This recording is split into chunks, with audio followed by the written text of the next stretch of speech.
মন্ত্রীরা সব কোথায় গেল, কোথায় কাদের কাকা? তাদের সারা দেশটা এখন লাগে ফাঁকা ফাঁকা। পালাবো না, প্রয়োজন হলে ফখরুলের বাসায় গিয়ে উঠবো। ঠাকুরগাঁওয়ে বাসা আছে না। পালাবে না, পালাবে না, যাই না তবু দেখা।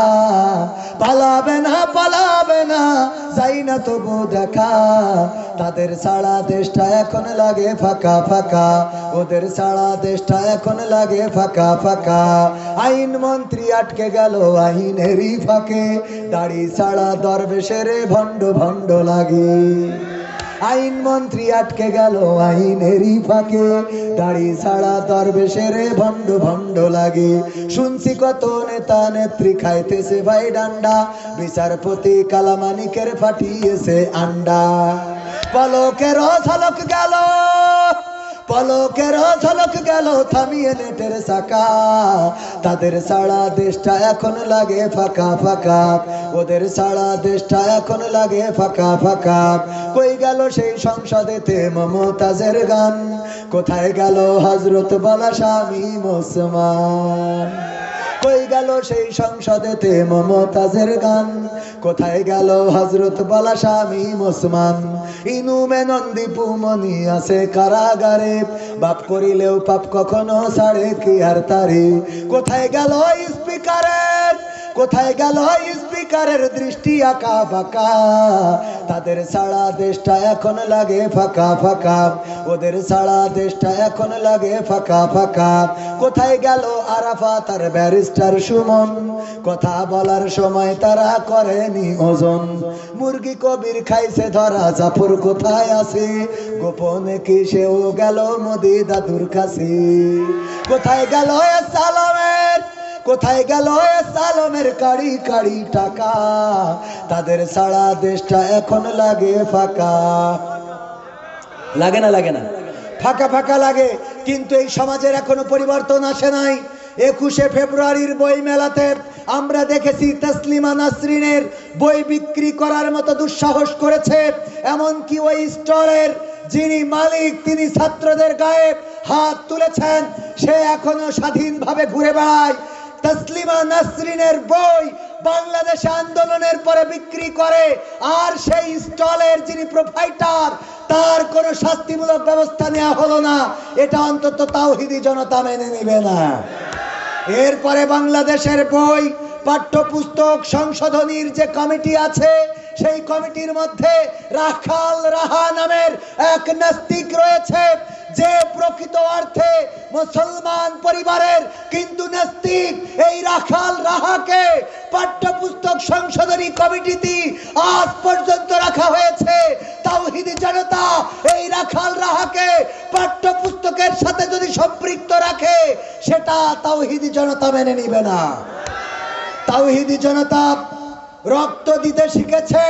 52-তে রক্ত দিয়েছে, 71-এ রক্ত দিয়েছে, 24-এ রক্ত দিয়েছে, আবার যদি প্রয়োজন হয় রক্ত দিবে। কিন্তু বাংলাদেশে নাস্তিক রাম বাম তারা যদি এই দেশে প্রেসক্রিপশন দিতে চায়, বাংলাদেশের তাওহীদি জনতা মেনে নিবে না। ঠিক না বেঠে? আগামীর দিন হোক কোরআনের দিন, আগামীর দেশ হোক কোরআনের দেশ। আমরা ব্রিটিশদের শাসন দেখেছি, আমরা পাকিস্তানিদের শাসন দেখেছি, আমরা বিএনপি জামাত আওয়ামী লীগ যৌথ সবার শাসন দেখেছি। কিন্তু এই শাসনগুলোতে আমরা দেখেছি কোরআনের অনুপস্থিতি। এই জন্য শান্তি আসে নাই। আগামীর শাসন দেখতে চাই কোরআন দিয়ে হবে, আর কোরআনের শাসন যারা করতে চায় তাদের পক্ষে থাকতে আমরা রাজি আছি না নাই? আমাদের বক্তব্য ক্লিয়ার। যদি আওয়ামী লীগ কোরআন কায়েম করতে চায়, সেই আওয়ামী লীগ করতে আপত্তি নাই। বিএনপি যদি কোরআন কায়েম করতে চায়, সেই বিএনপি করতে আপত্তি নাই।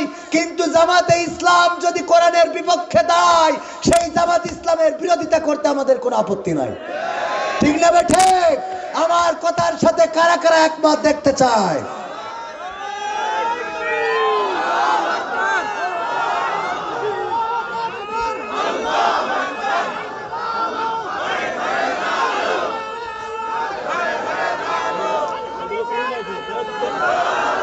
আমি কি একজন যুবক পাবো না যেই যুবক অন্তত আজকে শপথ নিবেন, আমার ভাইজান আছেন, মুসাফা করে যাবেন, যে আল্লাহর জন্য পরিবর্তিত হবেন। যদি আসেন, আমি সেই যুবকের জন্য ব্যক্তিগতভাবে দোয়া করে দেব।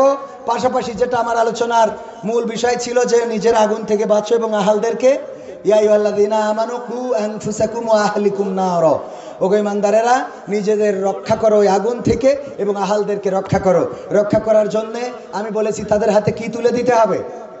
কি তুলে দিতে হবে? সবাই বলেন, কি তুলে দিতে বলেছি?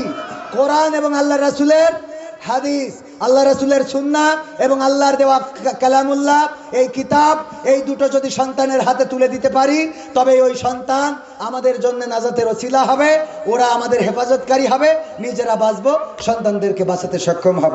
যদি কোনো যুবক না আসেন, এখানে আমার আলোচনা আপাতত ইতি টানছি, আগামীতে দেখা হওয়ার প্রত্যাশা রাখছি। কথার মধ্যে যদি কোনো ভুল বলে থাকি, সেটা আমার অজ্ঞতা, আমার মূর্খতা, আল্লাহ যেন আমাকে ক্ষমা করেন।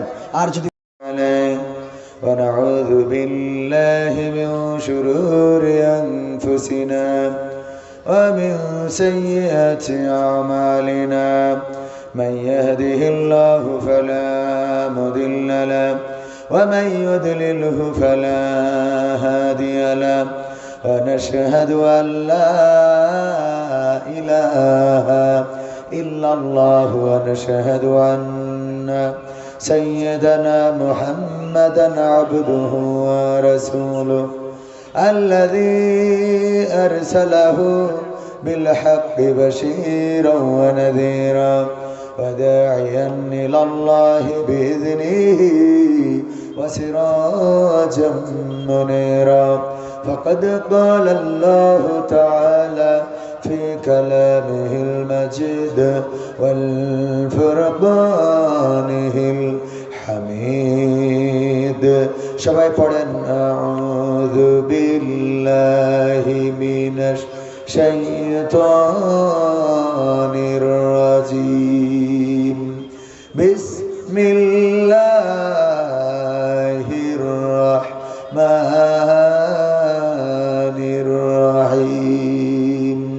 ইয়া আইয়ুহাল্লাযীনা আমানু qu أنفسكم وأهلكم نارا.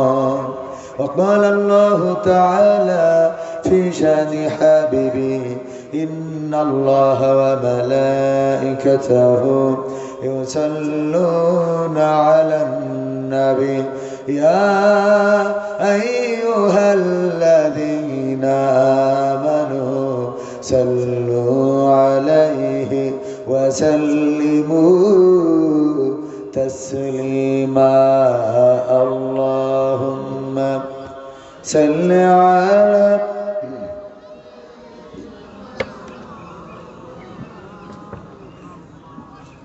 وعلى آل سيدنا এসো হে রাসূল আমার ফিরি আমাদের মাঝে নতুন করি খুতবা দিতে কাবার মিনার পরে. আল্লাহুম্মা সাল্লি আলা সাইয়্যিদিনা মাওলানা মুহাম্মদ ওয়া আলা আলি সাইয়্যিদিনা. নবীর নামে দুরূদ শরীফ পড়িবে যে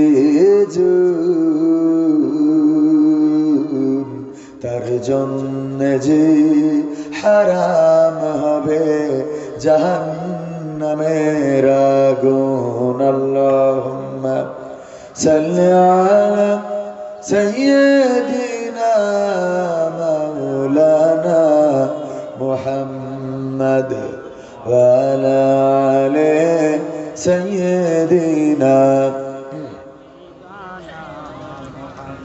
লা ইলাহা ইল্লাল্লাহ লা ইলাহা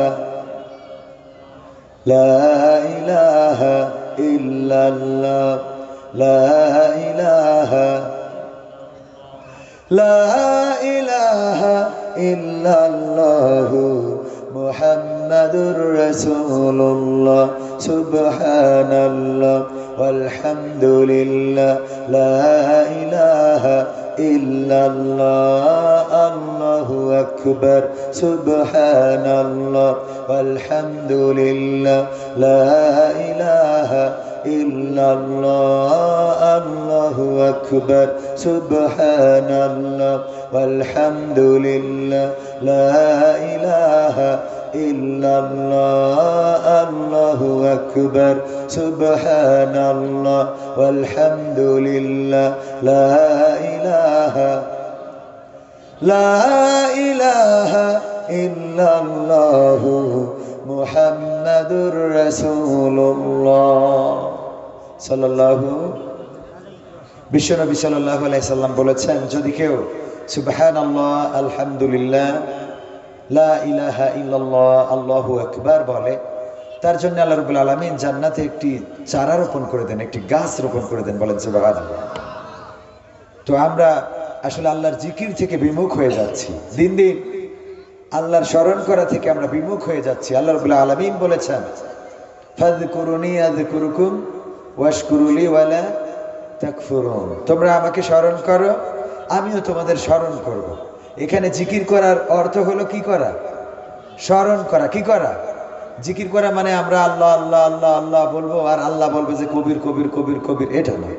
ফাযকুরুনি আযকুরুকুম, তোমরা আমাকে স্মরণ করো আমিও তোমাদের স্মরণ করব। তার মানে আল্লাহর জিকির করাটাই হলো স্মরণ করা। তো আমরা যখন বলি লা ইলাহা ইল্লাল্লাহ, আল্লাহ ছাড়া কোনো ইলাহ নেই, এটা স্মরণ করলাম, মুখে ঘোষণা, অন্তরে বিশ্বাস এবং কাজে পরিণত করে দেখাতেও হবে। সম্মানিত ভাইয়েরা, তো আমরা এই জিকির থেকে বিমুখ হয়ে যাচ্ছি, আল্লাহ স্মরণ থেকে বিমুখ হয়ে যাচ্ছি, যার জন্য এই সমাজে অন্যায় বাড়ছে না কমছে?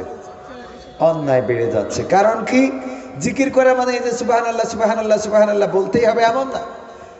আপনি কোনো একটা কাজ করতে গিয়েছেন, হঠাৎ করে আল্লাহর ভয় আপনার মধ্যে জাগ্রত হয়েছে। গত 2-3 দিন আগে, না 2-3 সপ্তাহ আগে, 2-3 দিন বলা হয়ে গেল, 2 বা 3 সপ্তাহ আগে আমার সাথে আমাদের আরিফুল আছে, একজন ইউটিউবার, হ্যাঁ এখানে আছে, ও আমার সাথে মনে হয় সফর সঙ্গী ছিল আমি যদি ভুল না বলি। কুমিল্লা থেকে আসার পথে দাউদকান্দির যে টোল, ওই টোলে আসার পরে আমরা কিছু বাদাম, কিছু চাল ভাজা ক্রয় করলাম। 50 টাকা দিয়েছি, ও 5টা দিয়েছে। আমরা চলে আসছি, উনি ওই বাদাম বিক্রেতা বা চাউল ভাজা বিক্রেতা দৌড় দিয়েছে আমাদের পিছন দিয়ে, দৌড়ে এসে বললো যে স্যার আর কি নেবেন? তো আমি বললাম আর তো কিছু নেবো না, 50 টাকা দিয়েছি, 5টা জিনিস নিয়েছি 10 টাকা করে। বললো যে স্যার আপনি 70 টাকা দিয়েছেন, আরো 20 টাকা আমার কাছে আছে, আপনি কি কিছু নিবেন? এই মাইক এরম করছে কেন? একবার আজান দেয়, একবার গান গায়। ভাইয়েরা আমার, তো এখন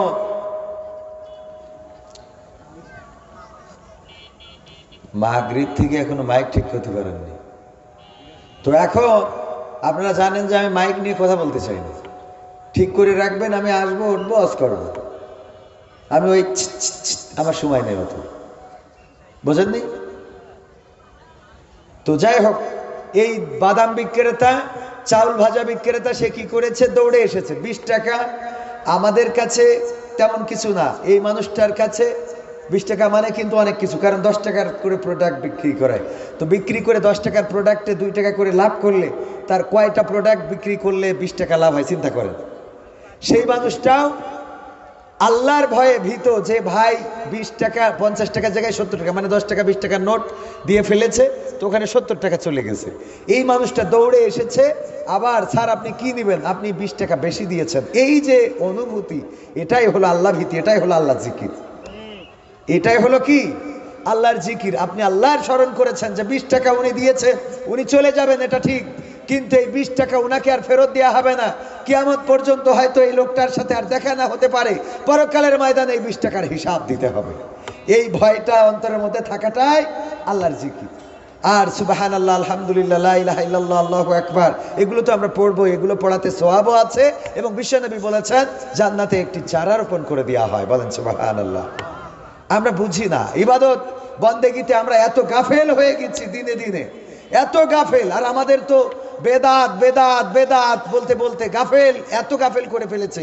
লাইলাতুল ফেব্রুয়ারি আর এবার লাইলাতুল বরাত একদিনে এসেছিল, ঠিক না ভাই? ঠিক। লাইলাতুল ভ্যালেন্টাইন্স ডে আর লাইলাতুল বরাত একই দিনে এসেছিল। লাইলাতুল বরাত এ নিয়ে অনেকের মাথা ব্যথা আছে, প্রশ্ন করে হুজুর এই দিনের নামাজ কি, নিয়ত কি, এই দিনে কিভাবে নামাজ পড়তে হয়, কিভাবে এই করতে হয় তাই করতে হয়। আপনি লাইলাতুল বরাত বলার দরকার নেই, লাইলাতুল নিসফি শাবান তো বলতে পারেন। হ্যাঁ, শাবানের মধ্যবর্তী সময়টার গুরুত্ব আছে না নাই? বিশ্বনবী সাল্লাল্লাহু আলাইহি সাল্লাম এদিনে রোজা রাখতেন। আল্লাহ রাসূল বলেছেন এদিনের সাথে আগের দিন অথবা এদিনের সাথে পরের দিন রোজা দুইটা পালন করো। তো এইটা নিয়ে হাদিস নাই, এইটা নিয়ে মাথা ব্যথা নাই, এটা করে কেন, এটা নিয়ে মাথা ব্যথা। কিন্তু লাইলাতুল ফেব্রুয়ারি পালন হয়ে গেল, গদখালিতে জ্যাম পড়ে গেল, ফুলের দোকানগুলো সাবার হয়ে গেল, ফুল বাগানগুলো ভরে গেল, কপত কপতি দিয়ে গদখালি রঞ্জিত হয়ে গেল, হলুদ শাড়িতে মুখরিত হলো, লিপস্টিক মাখিয়ে আমাদের তরুণ তরুণীরা তারা তাদের ঠোঁটগুলো প্রদর্শন করালো। এগুলো নিয়ে ফতোয়া দেওয়ার মতো একজন ওলিয়া আলিয়া পাইলাম না, ঠিক না ভাই? ঠিক। এইগুলো নিয়ে ফতোয়া নাই, এইগুলো নিয়ে কোনোদিন মাথা ব্যথা নাই। ওর মাথা ব্যথা লাইলাতুল বরাতে কেন নামাজ পড়ে। আমি কই বেদাত হইলেও পড়বেন। কেন পড়বেন? কারণ যেই সমাজে লাইলাতুল ফেব্রুয়ারি আছে সেই সমাজে লাইলাতুল ফেব্রুয়ারি না করে যারা লাইলাতুল বরাত করে, ইবাদতের দরকার নেই, আমলে সলেহ হিসেবে আল্লাহ কবুল করবেন। সব কিছু তো ইবাদত না, সব কিছুতে ইবাদত করার তো দরকার নেই, কিছু আমলে সলেহ তো করার দরকার আছে। কথা কয় না। আমলে সলেহটা বোঝেন কিনা? বাজারে গিয়েছেন, একজন দোকানদার দুইটা পেঁপে নিয়ে বসে আছে। তো এই দুইটা পেঁপে আপনি আপনার বাড়ি দরকারও না, আপনার স্ত্রী পছন্দও করে না, কিন্তু যেই লোকটা নিয়ে বসে আছে দেখলেন যে এই লোকটা মনে হচ্ছে যে একজন অসহায় মানুষ, হয়তো বাড়িতে একটা পেঁপে গাছে দুইটা পেঁপে ধরেছে, সেই পেঁপে দুইটা পেড়ে এনেছে, তার জরুরত কোনো কিছু আছে, হতে পারে তার স্ত্রীর হয়তো ওষুধ কিনতে হবে, হতে পারে তার নাতি হয়তো বলেছে দাদা যাচ্ছ বাজারে আমার জন্য মিষ্টি আনবা, তো পকেটে টাকা নাই, গাছ থেকে দুইটা পেঁপে পেড়ে নিয়ে এসে বাজারে বসে আছে। আপনি হৃদয়ের চোখ দিয়ে দেখলেন, কি দিয়ে? হৃদয়ের চোখ দিয়ে এই দুইটা পেঁপের মধ্যে হয়তো কোনো স্বপ্ন বোনা আছে, এরকম থাকে না ভাই? বাড়ির গাছে কয়টা পেয়ারা হয়েছে, এই পেয়ারাগুলো আলহামদুলিল্লাহ আলহামদুলিল্লাহ বলেন, আলহামদুলিল্লাহ। এই মনিটরটা একটু বাড়ান, মনিটরটা একটু বাড়ান, মনিটরে তো আমি কিছু শুনি না, মনিটরটা একটু বাড়াই দেন। প্রধান মেহমান আমাদের আজকের শ্রদ্ধাভাজন আমার ওস্তাদজি শায়েখ আব্দুল হাই মোহাম্মদ সাইফুল্লাহ, উনি এসে গেছেন। আপনারা খুশি তো? আলহামদুলিল্লাহ। এই মাহফিলগুলো মানে এরকমই হবে, ঈশার নামাজের পরে বিশেষ বক্তা উঠে যাবে, বরং আরো তাড়াতাড়ি করা দরকার। মাগরিবের পরে বিশেষ বক্তা উঠবে আর ঈশার পরে প্রধান বক্তা উঠবে, 10টার মধ্যে মাহফিল শেষ। বাড়িতে আরামসে ঘুমাবেন, বর্ষাতে শীতের রাত, এখন তো শীত নাই, শীত চলে গেছে, যাই হোক ফ্যান দিয়েই ঘুমাবেন, এতে শান্তি পায়। বাড়ি বউ নেই, তোকে বউ নেই বলি তো দোয়া করার জন্য আইছি আমরা, আল্লাহ কবুল করুন, বলেন আমিন। তো এই আমাদের প্রধান মেহমান আজকের মাহফিলের মধ্যমণি আমার প্রিয় উস্তাদ, বাংলাদেশের জনপ্রিয় জননন্দিত আলেমে দ্বীন, প্রিয় শায়েখ আব্দুল হাই মোহাম্মদ সাইফুল্লাহ হাফিজাহুল্লাহ, উনি এসে গিয়েছেন। আমরা আল্লাহর শুকরিয়া আদায় করে বলছি আলহামদুলিল্লাহ। উনি যথাসময়ে স্টেজে চলে আসবেন। সুতরাং আমার প্রিয় ভাইদেরকে বলবো, অত্র এলাকাবাসীকে বলবো, হেলাই ফেলাই অবহেলায় দিন না কাটিয়ে এখানে এসে বসে যাওয়ার জন্যে। কারণ আজকের এই দিন আগামী বছর ঘুরে আমাদের জীবনে আসবে, তার কোনো নিশ্চয়তা আছে? বলেন, তার কোনো নিশ্চয়তা নাই। সুতরাং যে সময়টুকু এখানে ব্যয় করবেন ওই সময়টুকু আল্লাহ রাব্বুল আলামিন আপনার আমলে, নেক আমলের খাতায় তুলে নেবেন। হতে পারে এটা আল্লাহ রাব্বুল আলামিন আপনার নাজাতের ওসিলা করে দিতে পারেন। বলেন সুবহানাল্লাহ। ভাইরা আমার, তো যেই কথা বলছিলাম, আপনি অন্তরের চোখ দিয়ে দেখলেন যে এই পেঁপেটা যদি আমি কিনি তাইলে হতে পারে তার স্ত্রীর হয়তো ওষুধের টাকা নাই, আসার সময় বলেছে এই পেঁপে দুইটা দেখো তো বিক্রি করে যদি পারো আমার ওষুধ নিয়ে আসো। হয়তো নাতি বলেছে আমার জন্য একটু মিষ্টি নিয়ে আসো, হয়তো অন্য কেউ কিছু বলেছে, এরকম কিছু থাকতে পারে। এই হৃদয়ের চোখ দিয়ে দেখে আপনার প্রয়োজন নাই, তারপরে ওই পেঁপে দুইটা কিনলেন। আপনি যে কিনলেন এতে সোয়াব দিয়ে দিবেন কে? তো এইটা কিয়ামত পর্যন্ত হাদিসে খুঁজে পাবেন যে পেঁপে কিনলে সোয়াব আছে? কথা কয় না। হাদিসে আছে না কোরআনে আছে? তো আমলে সলেহ বলে তো কিছু কাজ আছে, কথা কয় না। আমলে সলেহ বলে তো কিছু কাজ আছে। তো লাইলাতুল বরাতে আপনি নির্দিষ্ট করে ওই দিন নামাজ পড়তেই হবে এমন কোনো কথা না। তো নির্দিষ্ট করে যদি ভ্যালেন্টাইন পালন করে তাদের থেকে ভালো অন্তত ওই দিন এসে নামাজ পড়ুক, কথা কয় না। অনেকেই আমার কথার বিরুদ্ধে গেলেও আমার কোনো আপত্তি নাই। কারণ কি? কারণ এই শায়েখগুলো শয়তানের পথে চলাকে তারা খারাপ মনে করে না। আমি আজ পর্যন্ত দেখি নাই ক্যারাম বোর্ডের আড্ডায়, তাসের আড্ডায়, সিনেমার আড্ডায়, চায়ের আড্ডায় বসে রয়েছে তাদেরকে নামাজের জন্য ডেকেছেন, এটা দেখি নাই। তবে এটা দেখেছি নামাজে যখন গিয়েছে তাদের হাত কপালে বাইতে হবে না পিছনে বাইতে হবে না বুকি না নাবিতি, এইগুলো নিয়ে তর্ক করার শায়েখ আছে, ঠিক না বেঠে? আপনি নামাজ পড়ে না সেটা নিয়ে মাথা ব্যথা নেই, হাত কপালে বাঁধলো না পিছনে, ও পিছনে বেঁধে নামাজ পড়ুক, তাও পড়ুক। যদি সে পিছনে বেঁধে পড়ে তাহলে একদিন সে সামনে বাঁধবে।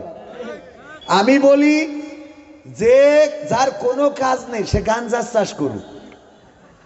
কিসের চাষ?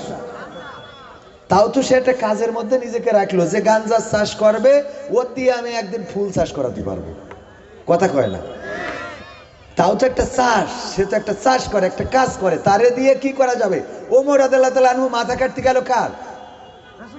রাসূল সাল্লাল্লাহু আলাইহি সাল্লামের। এই ওমর যদি এত সাহসী না হইতো তাইলে পরবর্তীতে অর্ধ পৃথিবীর শাসক হইতে পারতেন না। সুতরাং রাসূলের বিরুদ্ধেও যদি দল করে আপত্তি নেই, সে দল করুক, তারে একদিন কনভার্ট করে আমরা আমাদের দলে নিয়ে আসবো। কিন্তু যে দল করে না, খালি বলে আমি নিরপেক্ষ, ও দিয়ে কি করবেন আপনি? কথা কয় না। আমার কথা খারাপ লাগলেও কিছু করার নেই ভাই।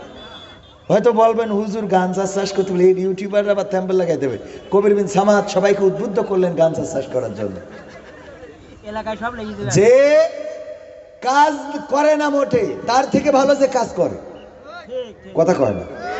কারণ যে কাজ করে তাকে দিয়ে ভালো কাজ, খারাপ কাজ করলে তাকে দিয়ে ভালো কাজ করানো যাবে, কিন্তু যে মোট কাজ করে না। আমার ভাই যদি সিনেমা হল তৈরি করে তাহলে ওই সিনেমা হল, ভাই টাকা আছে, ঢাকায় থাকে, অনেক মাল কামায়। তো এখন উনি যদি একটা সিনেমা হল বানাই কেনে, বানাতে দেন, পরে উনার কায়দা করে ওয়াজ করে একদিন বলবো যে এনে সিনেমা হলে ওই শাবনূর পূর্ণিমা এগুলো না দেখায় ওখানে আপনি আজহারির ওয়াজ মারি দেন, দুনিয়ারও কাজ হবে আখিরাতেরও কাজ হবে। সিনেমা হল বানানো আছে, খালি একটা প্রজেক্টরের মধ্যে একটা মেমোরি ঢুকাই দিয়ে আজহারির ওয়াজ ঢুকাই দিয়ে হইলো, বোঝেননি? সিনেমা হল বানাচ্ছে, আপনি যাই তো ভাঙা শুরু করে দিলেন। দরকার বানাতে দেন, আগে বানায় ঠিক করবেন। আমার চিন্তা, এই চিন্তার সাথে সবাই একমত হইতে হবে এমন কোনো কথা না, বোঝেননি? আমার চিন্তার সাথে আপনারা একমত হবেন। কোনো নাটক আমি কেন করি, আমি কেন এই হালো করি, আমি কেন অভিনয় করি? অভিনয় কেন করি? কারণ তো ছেলে মিলে পরিমণি, শাবনূর, পূর্ণিমা, চঞ্চল চৌধুরী, মুশারফ করিম সব দেখে, তো ওকে একটু ঠেকানোর জন্য আমি করি, বোঝেননি? এইগুলো যদি দেখা বন্ধ করে দেয় তা আমারটাও বন্ধ করে দেবে। কিন্তু ওর থামাতে পারছি না, তো ও আমারটা না পারলে ও তো শাবনূরের পিছনে পড়ে থাকছে, কথা কয় না। তো আমি যে 5টা মিনিট অন্তত তোর এই হালো বইলে থামাই রাখলাম, আমি মনে করি এইটা আমার সফলতা, ঠিক না ভাই? ঠিক। অন্তত 5টা মিনিট হইলেও তো তার ব্রেক রাখলাম, খারাপ কাজ থেকে বিরত রাখলাম। আজকের এই মাহফিল, অনেকেই বলে মাহফিল দিয়ে লাভটা কি? লাভ হলো এই লোকগুলো এখন আপনারা বলেন যদি এই মাহফিলে না বসে থাকতেন, হয় চায়ের দোকানে থাকতেন, নাই বিড়ি টানতেন, নাই গাঞ্জা মারতেন, এরকম না? অনেকেই আছে না এখানে? কারা কারা হাত উঁচু করেন? আছে পাগল, এত ভালো মানুষ 2-1টা আছে। তো যাই হোক, তো আল্লাহ সেই কাজ থেকে অন্তত কিছু সময় হইলেও আল্লাহর কাছে রেখে দেস না।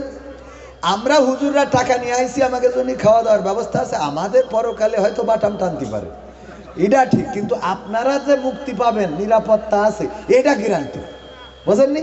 এটা কিন্তু গ্যারান্টি। ইমাম সাহেবের নামাজ পড়াতে যে হঠাৎ করে পেতে দিয়েছে, আস্তে করে ব্রেক মেরি ছেড়েছে, কেউ বুঝতে পারিনি, উনিও কাউকে কিছু বলিনি, নামাজ পড়ে এসলো, পিছনের মুসাল্লিদের নামাজ হবে না? হবে না? ইমাম সাহেব সবাই দায় ঘাড়ের পান নিয়ে নামাজ পড়া দিল, মুসাল্লিদের কিন্তু কোনো অসুবিধা, কারণ ও আস্তে করে ব্রেক করে ছাড়ার কারণে কেউ টের পায়নি। তো আর আমার তো বিশ্বাস যে এরকম হয় না তা না, কথা কয় না। আমি কোনোদিন কোন ইমামের দেখলাম না যে সেই উজু করে আসছি, মানে ও মান সম্মান হয়তো উজু করে না, আমার ধারণা আর কি। যদি আমার ধারণা ভুল হয় তাহলে অসুবিধা নেই, কিন্তু এটা হবে না, এটা আমি মনে করি না। আর আল্লাহর ভয়টা এমন হইতে হবে যে ইমাম সাহেব পেতে দিয়েছে ওখান থেকে চলে আসতে হবে। ও চলে আসবে কারণ কি? কারণ আল্লাহর ভয়। এতগুলো লোকের দায় কাঁধে কেন নেবে? ঠিক না? তো যাই হোক, যদি নাও আসে মুসাল্লিদের নামাজ হবে না? হবে না। কবির বিন সামাদের আব্দুল হাই সাইফুল্লাহর উপরে যে বাটাম যা খায় খাক, আপনাদের কোনো অসুবিধা নেই। খুশি তো আপনারা? তাইলে আমরা আলোচনায় কি যাব? আপন আপন বলিস কারে, কেউ তো আপন হয় না। আপন আপন বলিস কারে, কেউ তো আপন হয় না। স্বার্থ ছাড়া এই ভুবনে আপন তো কেউ রয় না। স্বার্থ ছাড়া এই ভুবনে আপন তো কেউ রয় না। আপন আপন বলিস কারে, কেউ তো আপন হয় না। আপন আপন বলিস কারে, কেউ তো আপন হয় না। স্বার্থ ছাড়া এই ভুবনে আপন তো কেউ রয় না। স্বার্থ ছাড়া এই ভুবনে আপন তো কেউ রয় না। চোখ বুঝিয়া ভাবর মন, কে তোর আপন জন। ভালোবাসা পাওয়ার জন্যে আছে কি কারণ? চোখ বুঝিয়া ভাব মানুষ, কে তোমার আপন জন। ভালোবাসা পাওয়ার জন্যে আছে কি কারণ?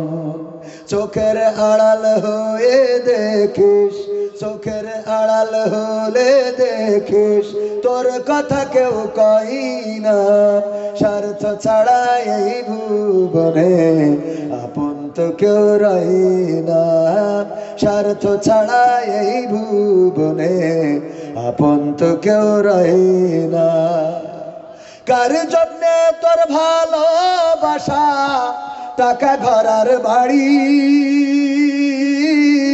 মরার পরে কবরেতে রাখবে তাড়াতাড়ি।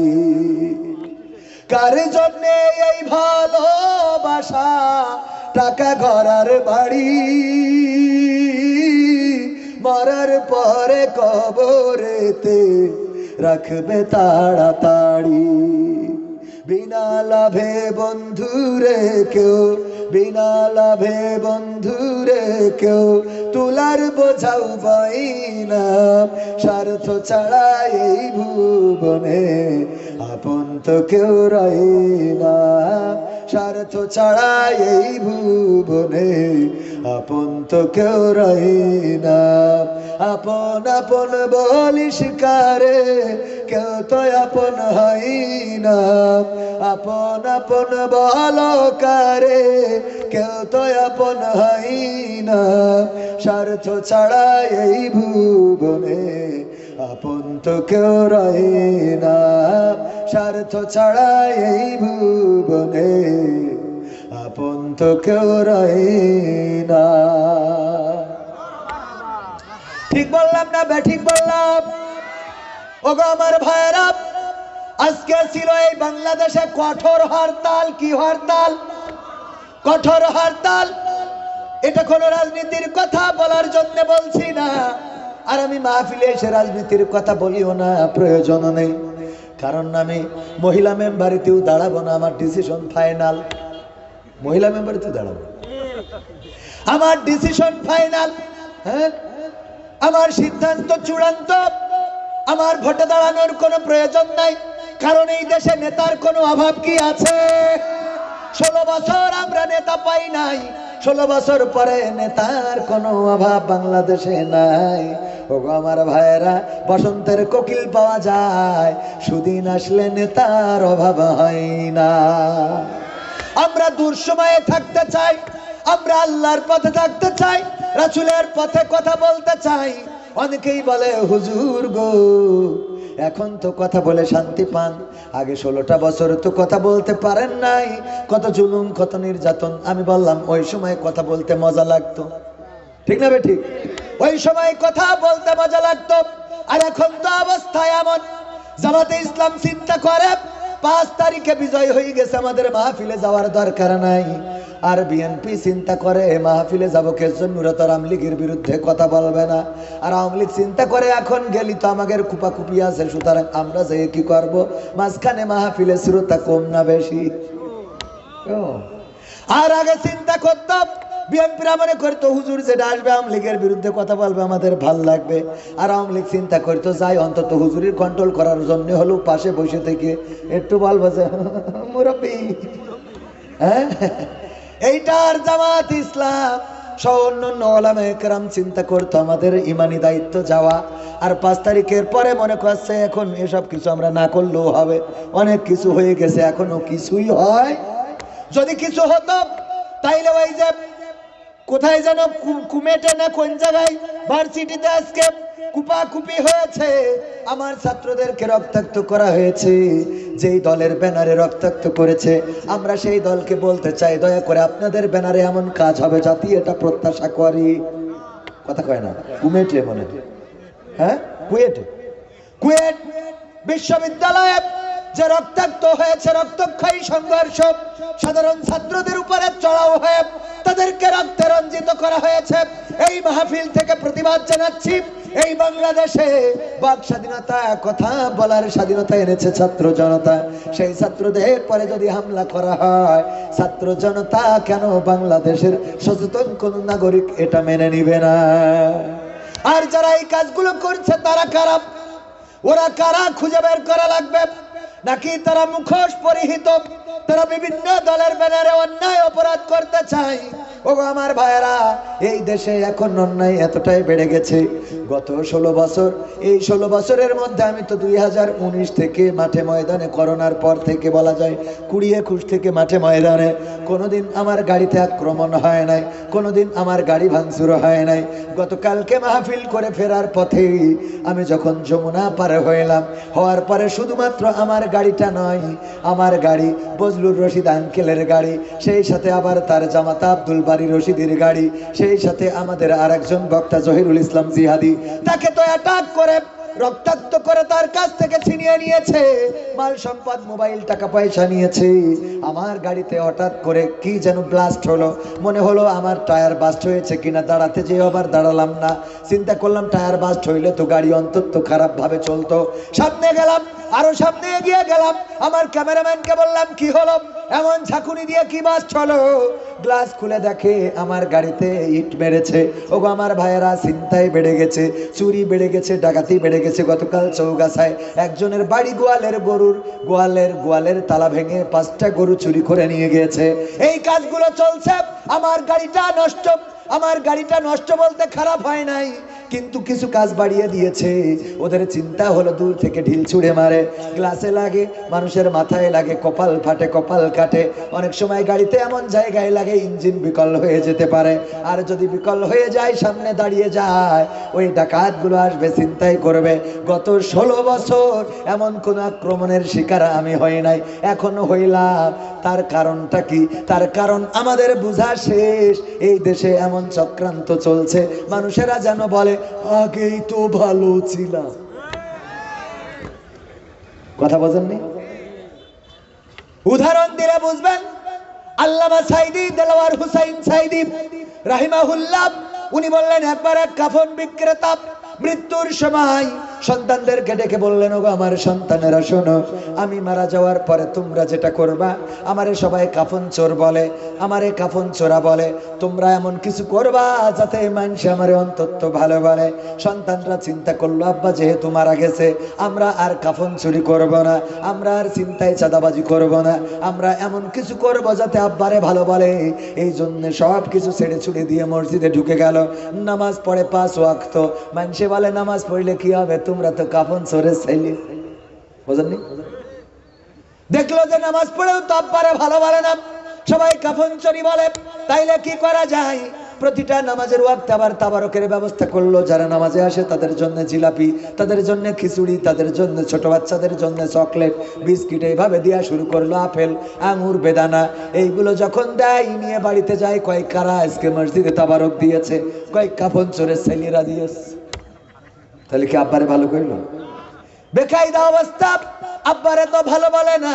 তাইলে কি করা যায়? এই গ্রামে যত অসহায় আছে, দুস্থ আছে, যাদের কাপড় নাই, পোশাক নাই, ঘর নাই, বাড়ি নাই, এইগুলো আমরা করে দিই। ওরা মিলেমিশে ভাইয়েরা সবাই সিদ্ধান্ত নিয়ে যার বাড়ি নাই বাড়ি করে দিলে, যার টাকা নাই টাকা দিলে, যার জামা নাই জামা দিলে, যার কম্বল নাই কম্বল দিলে। এইগুলো যখন দেয় কয় তোমার তো দালান ঘর ছিল না, কে করে দিয়েছে? কয় ওই যে কাফন চোরের ছেলেরা করে দিয়েছে। তাও আব্বারে কি করে? খারাপ বলে। ভাইয়েরা মিটিং করলো, ওগো আমার ভাইয়েরা, এরপরেও তো আব্বারে ভালো বলে না, তাইলে কি করা যায়? বললো আমরা তাইলে আবার কাফন চুরিতে ফিরে যাই, দেখি। ভালো কাজে তো আব্বারে ভালো বললো না কেউ। কাফন চুরিতে ফিরে গেল। মানুষে কয় ওর বাপও ছিল কাফন চোর, এরাও হইস কাফন চোর। তাও তো ভালো কয়। এইবার সিদ্ধান্ত নিল, ভাই আমরা শুধু কাফন চুরি করব না, আমরা যে গোরস্থান থেকে কাফনটা চুরি করব, ওই গোরস্থানের লাশটা উঠাবো, তারপরে পাশার মধ্যে একটা বাঁশ ঢুকাবো, আর ওই যে জিকরগাছা উপজেলার মোড়ে টানায় রাখবো। ওই যে মূর্তি আছে ওখানে টানায় রাখবো। সিদ্ধান্ত মোতাবেক কাজ। ভাইয়েরা মিলে কাফন চুরি করে, আর কাফন চুরি করার সাথে আবার লাশটা উঠায়, বাঁশ একটা ভরে, আর উপজেলার বটতলায় ওই যে মূর্তি আছে ভাস্কর্য, ওইটার সাথে বাইরে টানায় রেখে দেয়। এইটা দেখার পরে লোকেরা বলল, এদের থেকে তো এদের বাপ ভালো ছিল, এদের থেকে তো ওদের বাপ ভালো ছিল। কথা কি বোঝা গেছে? এই জন্য কবির বিন সামাদের গাড়িতে হামলা, আব্দুল বারী রশিদের গাড়িতে হামলা, বজলুর রশিদ শ্রদ্ধাভাজন মুরব্বী আমাদের রাহবার, উনার গাড়িতেও হামলা। এই হামলাগুলো ইতিপূর্বে হয় নাই, এখন এই হামলাগুলো করে বুঝাইতে চাই আমরা যেন বলি এর থেকে তো ওদের বাপ ভালো ছিল। বুঝলেন? এর থেকে তো আগে ভালো ছিলাম। ওগো আমার ভাইয়েরা, এই আগে ভালো ছিলাম এই কথা বলানোর জন্য যে ষড়যন্ত্র হচ্ছে, এই ষড়যন্ত্র রুখে দেওয়ার দরকার আছে না নাই? এই ষড়যন্ত্র যদি রুখতে হয়, এখনো প্রশাসনে কিন্তু স্বৈরাচারদের লোক রয়েছে, ফ্যাসিস্টদের লোক রয়েছে, বাছাই করতে হবে। তাদেরকে বাছাই করা ছাড়া তারা দাঁড়িয়ে দাঁড়িয়ে দেখে কিন্তু কোনো প্রতিবাদ করে না। তারা চায় এমন কিছু ঘটুক, এই জাতীয় প্রশাসনের লোক যারা আছে, আমাদের টাকায় তাদের বউয়ের লিপস্টিক, আমাদের টাকায় তাদের বউয়ের ব্লাউজ, সায়া, শাড়ি, আমাদের ট্যাক্সের ভ্যাটের টাকায় তাদের মায়ের ঔষধের টাকা, আমাদের ট্যাক্সের ভ্যাটের টাকায় তাদের পিতার পরনের কাপড়, সব আমাদের টাকায়। আর আমাদের জনগণদের যদি নিরাপত্তা দিতে ব্যর্থ হয়, তাইলে এই পুলিশ রাখার কি কোনো দরকার আছে? ষড়যন্ত্র থেমে নাই। ডক্টর ইউনূস এমন একজন সরকার, ইলন মাস্কের সাথে ওই যে মিটিং করে আমাদের নরেন্দ্র মোদী দাদা, ওই দেশে যেয়ে মিটিং করে গো, করেও সাকসেস হয় নাই। আর আমাদের ডক্টর ইউনূস ভার্চুয়ালে মিটিং করে এই দেশে মোটামুটি স্টারলিংক ইন্টারনেট, দ্রুতগতি সম্পন্ন ইন্টারনেট এই দেশে চালু করা হবে। ইলন মাস্ক শুধুমাত্র রাজি হয় নাই, বরং ডক্টর ইউনূস যে স্ট্যাটাস দিয়েছে তাতে আবার উল্টো কমেন্ট করেছে যে আমি অপেক্ষায় আছি বাংলাদেশের সাথে কাজ করার জন্য। সবাই জোরে জোরে বলেন আল্লাহু আকবার। এরকম একজন রাষ্ট্রপ্রধানের দরকার আছে না নাই? যে শুধুমাত্র ন্যাশনাল নয়, ইন্টারন্যাশনাল ভাবে কাজ করতে পারবে। যারা নির্বাচন করছেন, আমরাও চাই নির্বাচন হোক, কিন্তু এই দেশের সংস্কার দরকার আছে না নাই? 16টা বছর ফ্যাসিস্ট সরকার ছিল, আপনারা মায়ের খেয়েছেন, জেলে গিয়েছেন, রিমান্ডে গিয়েছেন, বাড়ি শুতে পারেন নাই, অসুবিধে নেই। এখন 16 মাসও আপনাদের আগাচ্ছে না কে? এত সেক্স কোনতে আসে? কথা কয় না। আবার আজকে যে কট্টর হরতাল অবরোধ দেখেছেন, যদিও রাস্তায় কেউ নামে নাই, কিন্তু যারা ডেকেছেন তাদেরকে বলবো 16টা বছর তো চেয়ারে আরামেই ছিলেন, ফুরফুরিয়ে বাতাস খেয়েছেন। কবির বিন সামাদের নাম ব্যানারে লিখলেও আমার জিগর গাছায়, আল্লাহর ওলিরা, পরহেজগার বান্দারা, ওরা ব্যানার পর্যন্ত চেঞ্জ করে দিয়েছে, জিগর গাছায় উঠতে দেয় নাই আমারে। তো 16 বছর আমাদের তো কথা বলতে দেন নাই। 16 বছর আরামেই ছিলেন, তা 16টা মাস অন্তত ঠান্ডা থাকেন। কথা কয় না। 16টা মাস কি ঠান্ডা থাকা যায় না? একই রাজনীতির কথা বলছি। তাহলে 16টা মাস ডক্টর ইউনুসের একটু কাজ করতে দেন, সে কাজ করুক, তাই না? ভালো কিছু করুক। সভাপতি সাহেব, আমার কথা কি খারাপ লাগছে শোনা? আমি তো রাজনীতির কথার মধ্যে মোট যাব না, এটা দেশের জন্য বলছি, মানুষের জন্য, মানুষের কল্যাণের জন্য। না বললি শোনা বোঝে না অনেকে, আল্লাহ কবুল করুন, বলে না আমি। তো 16টা মাস অন্তত একটু ধৈর্য ধরলে অসুবিধা হয়? এক্ষুনি রাস্তায় নামতে হবে কিসের জন্য, আবার এক্ষুনি ভোট দিতে হবে? 16টা মাস অন্তত যাক, দেখা যাক কি হয়। 16 বছর যদি আমরা ধৈর্য ধরতে পারি, 16 মাসে তো অসুবিধে নেই। এ জানে এমন হয়ে গেছে, মেয়ে দেখতে গেছে, ও যে 25 বছর পর্যন্ত বিয়ে হয়নি, অসুবিধা নেই, দেখতে যে পছন্দ হয়ে গেছে, বছর সব বাড়ি সব সেজি গুজে আসতে বলতে, কে সেজি গুজে তোরা যে ইয়ে টিনে কেটে নিয়ে আমি বসে থাকলাম, শয়তান কত বলছে বিয়েতে নিয়ে বাড়ি যাইতে হবে। তা তুই 25 বছর যদি ধৈর্য ধরতে পারিস। ওয়ালাইকুম আসসালাম রহমতুল্লাহ। আমাদের বিশেষ অতিথি জনাব মোহাম্মদ আশফাকুজ্জামান খান রনি সাহেব প্রধান অতিথি আমাদের মাহফিলে এসেছেন। লিল্লাহি তাকবীর, লিল্লাহি তাকবীর। আল্লাহ ভাইকে হায়াতে তাইয়্যিবা নসিব করে দিন, বলেন আমিন। মাশাআল্লাহ। না ভাইজান তো আলহামদুলিল্লাহ ইসলামের পক্ষে তার ভূমিকা আছে, আছে না নাই? মাদ্রাসা করেছেন, যে মাদ্রাসায় এইবার মাহফিল হতে যাচ্ছে 26 ফেব্রুয়ারি, তারেক মনোয়ারের ছবিটা খুব বড় করেই আলহামদুলিল্লাহ দেয়া আছে, দেখেছেন না আপনারা? যাবো তো ওই দিন ইনশাআল্লাহ, আল্লাহ আমাদের তৌফিক দিন, বলেন আমিন। তো যাই হোক, এই যে 16টা মাস একটু ধৈর্য ধরে থাকা যায় না? আমি যে কথায় ছিলাম ও কথা মনে আছে যে আপন আপন বলিস কারে, আপন তো কেউ হয় না, স্বার্থ ছাড়া এই পৃথিবী এই ভুবনে আপন তো কেউ রয় না। এই কথাটা বলছিলাম, ওই যে হরতাল থেকে শুরু করেছিলাম, মনে আছে? কেন? কারণটা হলো আজকে হরতালের দিন আমার আওয়ামী লীগ, যুবলীগ, ছাত্রলীগের ভাইয়েরা বলেছিলেন যে আমরা যদি প্রস্রাব করে দিই, আমরা যদি প্রস্রাব করি, মানে বাংলা কথা বলে আমরা যদি মুইতে দিই, পানির মতো ভেসে যাবে, বলেছে না বলে নাই? অথচ আজকে একজনও রাজপথে নামে নাই হরতাল পালন করার জন্য। তার কারণ হলো তারা বুঝেছে এখন স্বার্থ নাই, নামারও কোনো দরকার নাই। ঠিক না বেঠে? কারণ জানে আগে শেখ হাসিনা ছিল, স্বার্থ দিত, নিরাপত্তা দিত, টাকা দিত, গম দিত, চাল দিত, ধান দিত, পাট দিত, সয়াবিন তেল দিত, ব্রিজের মধ্যে রড দিত, আমরা সেখানে বাঁশ ঢুকাতাম, পিচ দিত, আমরা সেই জায়গায় 1 ইঞ্চির জায়গায় 5 ইঞ্চির জায়গায় 1 ইঞ্চি ঢালাই দিতাম, এইভাবে মাল টানিছি, খাইছি। এখন তো নেত্রী দিতে পারবে না, সুতরাং রাজপথেও আমরা দাঁড়াবো না। ঠিক না বে ঠিক? আমি বলি তোমাদের দল করার কোনো অধিকার নেই। আজকে হরতাল, অন্তত গাড়ি না ভাঙিস, অন্তত ব্রেক তো করাবে, কথা কয় না। আমার কথা যদি রাজনীতির হয় আপনারা বলবেন, আমি কিন্তু রাজনীতির কথা বলতে রাজি না। কারণ আমার কথা হলো বাস্তবতার নিরিখে। আমি যে গানটা গেয়েছি যে আপন বলে আল্লাহ বলেছেন, তোমরা যাদেরকে আপন মনে করো কেউ আপন না, এই আহাল বর্গ কেউ তোমার সাথে যাবে না, তোমার পাশে দাঁড়াবে না, তোমার চেনবে না। বিশ্বনবী বলেছে ওই দিন মা সন্তানের দেখি দৌড় দেবে, সন্তান মা দেখি বাপের দেখি দৌড় দেবে। কার কথা? তাহলে আজকে শেখ হাসিনা বেশি দূর না, খালি তার কাটার ওপাশে গেছে, তাই হরতালের দিন তোরা দাঁড়ালি নে। তাহলে ও দুনিয়ার ওপারে গেলি তো তোকে ভোট খুঁজে পাওয়া যাবে না। তাহলে তোকে দল করবো কোন কনফিডেন্স নিয়ে? আপনি বোঝেন, আপনি যদি করেন বুঝে শুনে করি। হ্যাঁ ঠিক আছে, না আমার কথা বুঝেছেন কিনা? আবার আমার যে নেতাগুলোর ইক্তেদায়ী তো ভেজাল ইমামরা, ভেজাল ইমাম না মানে ইক্তেদায়ী তো বেহেজাল ইমাম আমরা বলেছি, এই ইমামগুলো কত বড় স্বার্থপর, আমাকে রাজপথে ফেলায় থুয়ে চলে গেছে, কথা কয় না। আমাদের সান্ত্বনা দিল, পালাবো না, পালাবো না।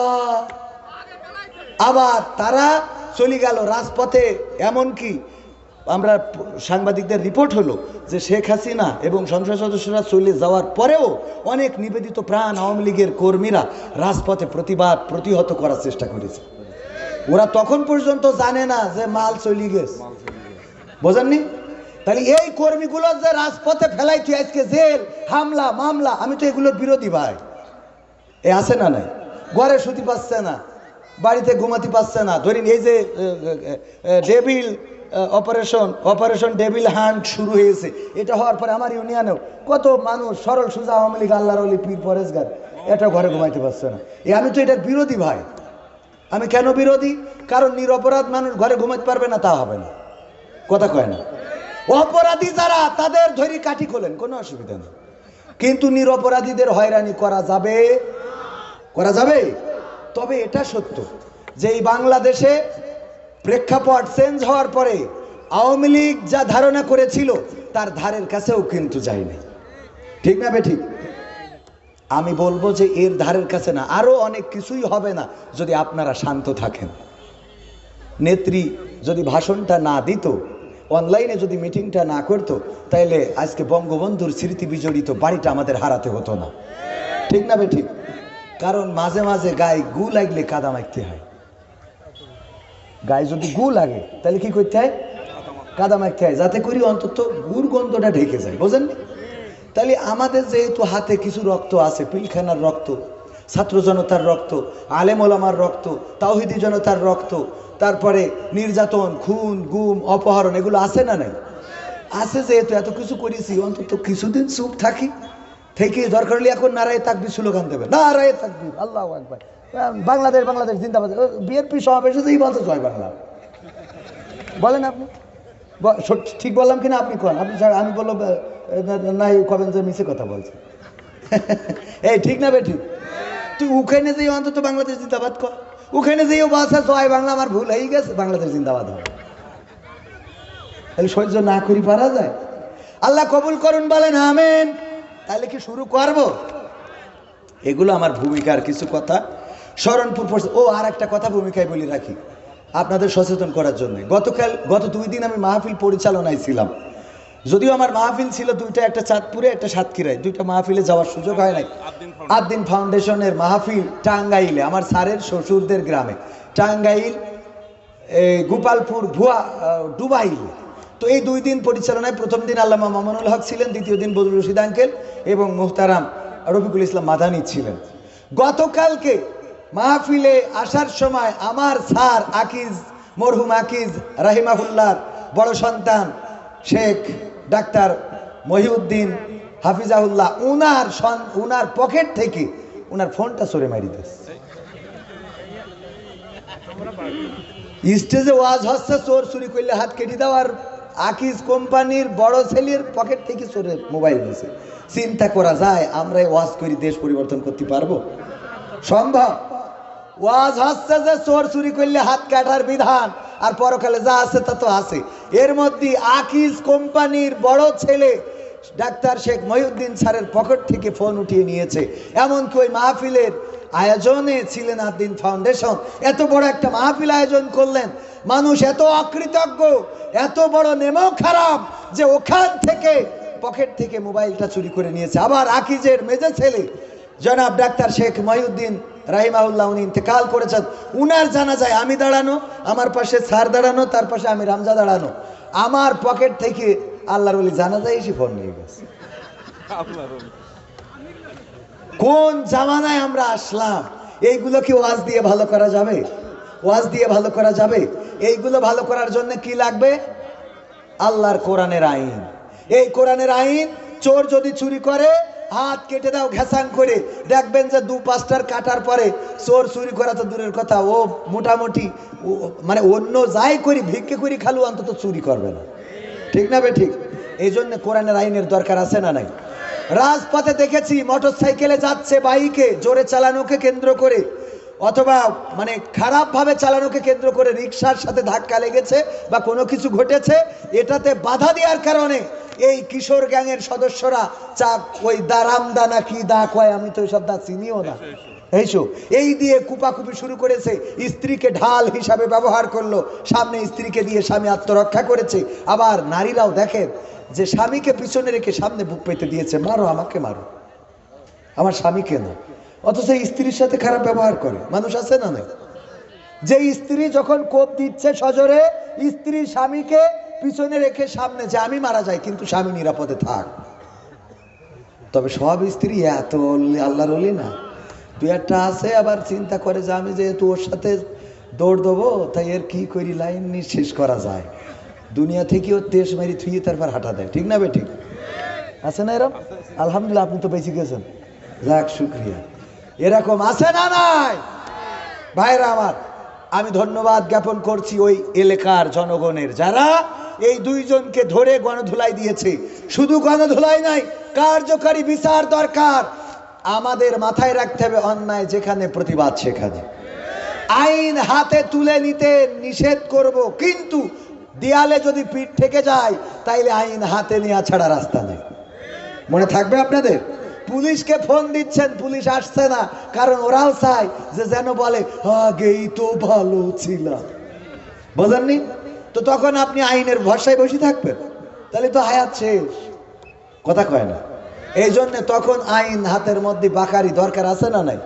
মনে থাকবে ইনশাআল্লাহ। শরণপুর পশ্চিমপাড়া 1 নম্বর জামে মসজিদ ও এলাকাবাসীর উদ্যোগে ৭ম বার্ষিক ঐতিহাসিক তাফসীরুল কোরআন মাহফিলের শ্রদ্ধাভাজন সভাপতি জনাব মোহাম্মদ আবু বকর সিদ্দিক হাফিজাহুল্লাহ, বিশিষ্ট ব্যবসায়ী ও সমাজসেবক এবং উপদেষ্টা অত্র মসজিদ। উনি ঢাকাতেই থাকেন এবং আলহামদুলিল্লাহ আল্লাহ রাব্বুল আলামিন ওনাকে সামাজিক সম্মান দান করেছেন। আল্লাহ যেন এই সম্মানকে আরো বাড়িয়ে দেন, বলেন আমিন। এছাড়া আজকে উপস্থিত আছেন প্রধান অতিথি জনাব মোহাম্মদ, অনেক সম্মানিত বিশেষ অতিথি রয়েছেন। এসেছিলেন আমার শ্রদ্ধাভাজন পিতৃতুল্য ওস্তাদজি অ্যাডভোকেট গাজী এনামুল হক, যিনি অ্যাডভোকেট সুপ্রিম কোর্ট ঢাকা এবং আমাদের যশোরও প্র্যাকটিস করেন। আল্লাহ রাব্বুল আলামিন আমাদের মুহতারামকে হায়াতে তাইয়্যিবা নসিব করে দিন, বলেন আমিন। আলোচনা করবেন আমাদের প্রিয় ভাই আব্দুল হাই মোহাম্মদ সাইফুল্লাহ হাফিজাহুল্লাহ। এছাড়া আরও অনেকে আলোচনা করেছেন। আমার সামনে উপবিষ্ট দিনদার ইমানদার মুসলমান ভাই বাবাজিরা, পর্দার অন্তরালে মা এবং বোনেরা, সবাইকে আনুষ্ঠানিকভাবে সালাম জানাচ্ছি, আসসালামু আলাইকুম রাহমাতুল্লাহ। আল্লাহর শুকরিয়া আদায় করছি, যেই মহান রব দয়া করে মায়া করে আমাদেরকে মানুষ হিসাবে সৃষ্টি করেছেন। আজকের এই মাহফিলে সকল ব্যস্ততা থেকে আসার বসার তৌফিক দান করেছেন, সেই মহান মানিবের শুকরিয়া আদায় করে পড়ছি আলহামদুলিল্লাহ। আলহামদুলিল্লাহ যেভাবে পড়লেন মনে হলো আপনারা আল্লাহর পরে সন্তুষ্ট না। আল্লাহর পরে কি সন্তুষ্ট আপনারা?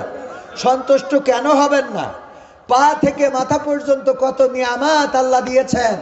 আল্লাহ যদি এই দাড়িটা না দিতেন তাইলে আমি ওয়াজ নামক ব্যবসাটা করতে পারতাম না। কথা কয় না?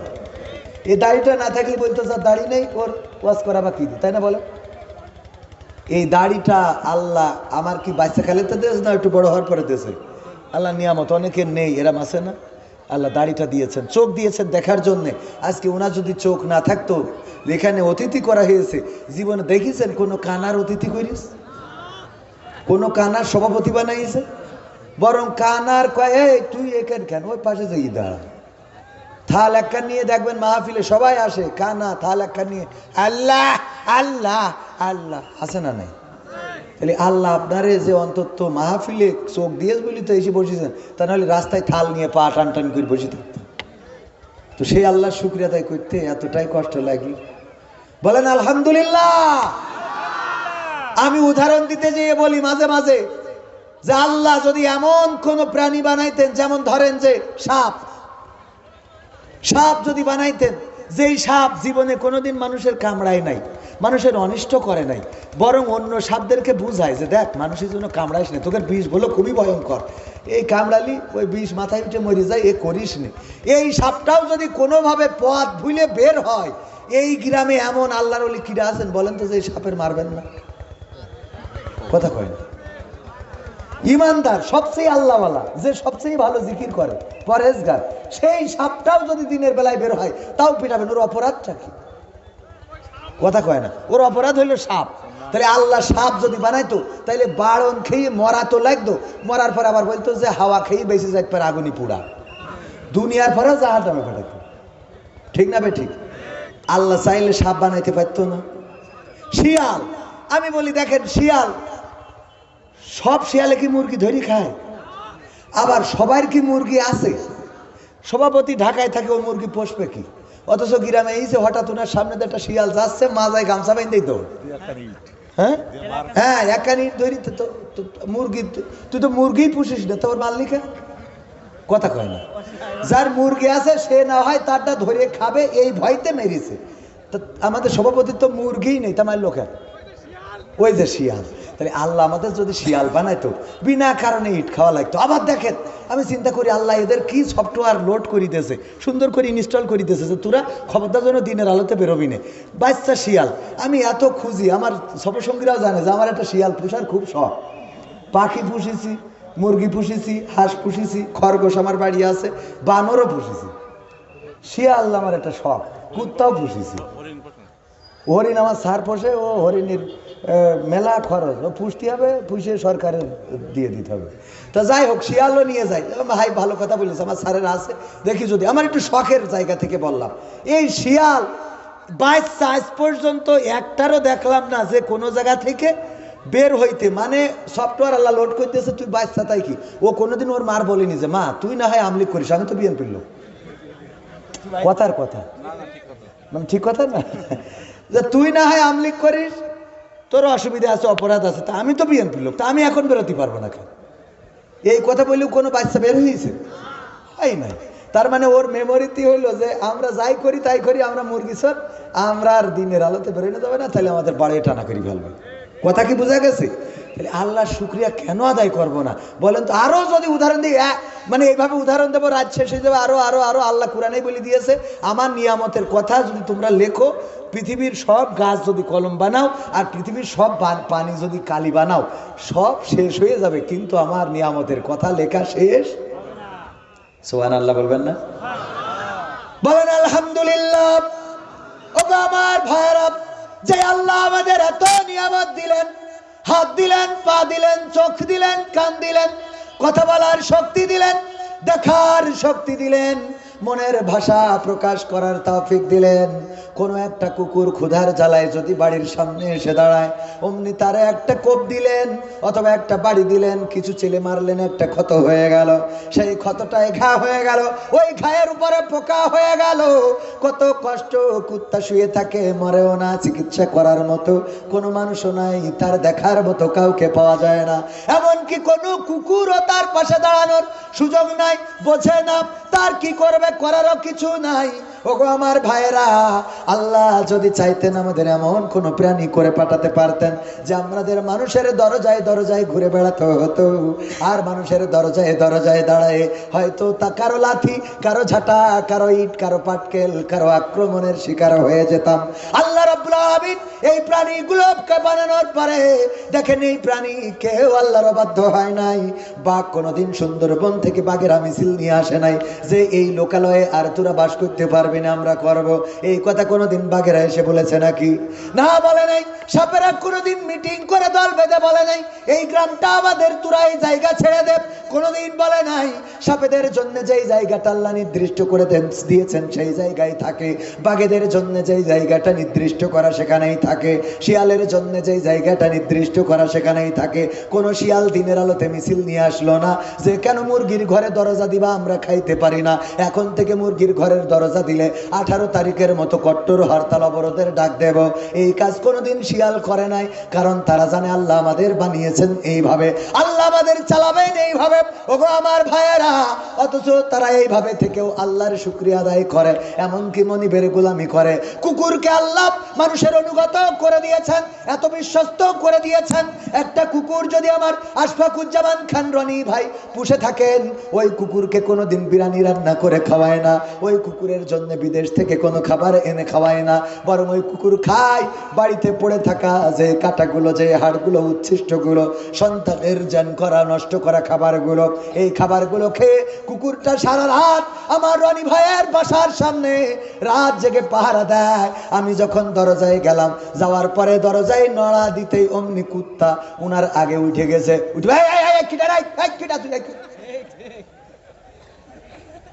ঠিক না ভাই? ঠিক। উনি এখনো চেতন পায় নাই, কুত্তা চেতন পেয়ে গিয়েছে। এই কে তুই, কেন এসেছিস, কিসের জন্য এসেছিস, তোর এখানে আসার সাহস দিয়েছ কিনা, এই রাত্রে তোর কাজ কি, তুই আগে বিএনপির লোক না আওয়ামী লীগের সেইটা ক। মানে ওর ভাষায়ও এটাই বলে, কোন দলের লোক আগে সেটা। যদি আমি কিছু না বলে আবার দরজায় টুকা দিতে থাকি অথবা ঢুকার চেষ্টা করি, কুত্তা আমার দিকে এগিয়ে আসবে না, আসবে না? মালিক যখন ডাক শুনলো, আশফাকুজ্জামান খান রনি উঠে চলে আসলো, না জানি বাড়ি থেকে এসেছে।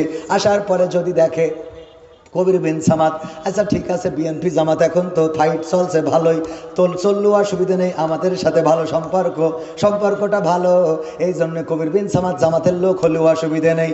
আস্তে করে কুকুর, এই কুকুর একটা ধমকের পরে আর একটা বারের জন্যে আমার সাথে খারাপ আচরণ করবে? শুধু একটা ধমকে খারাপ আচরণ বন্ধ হয় না, আরো কিছু হয়। সেটা কি জানেন?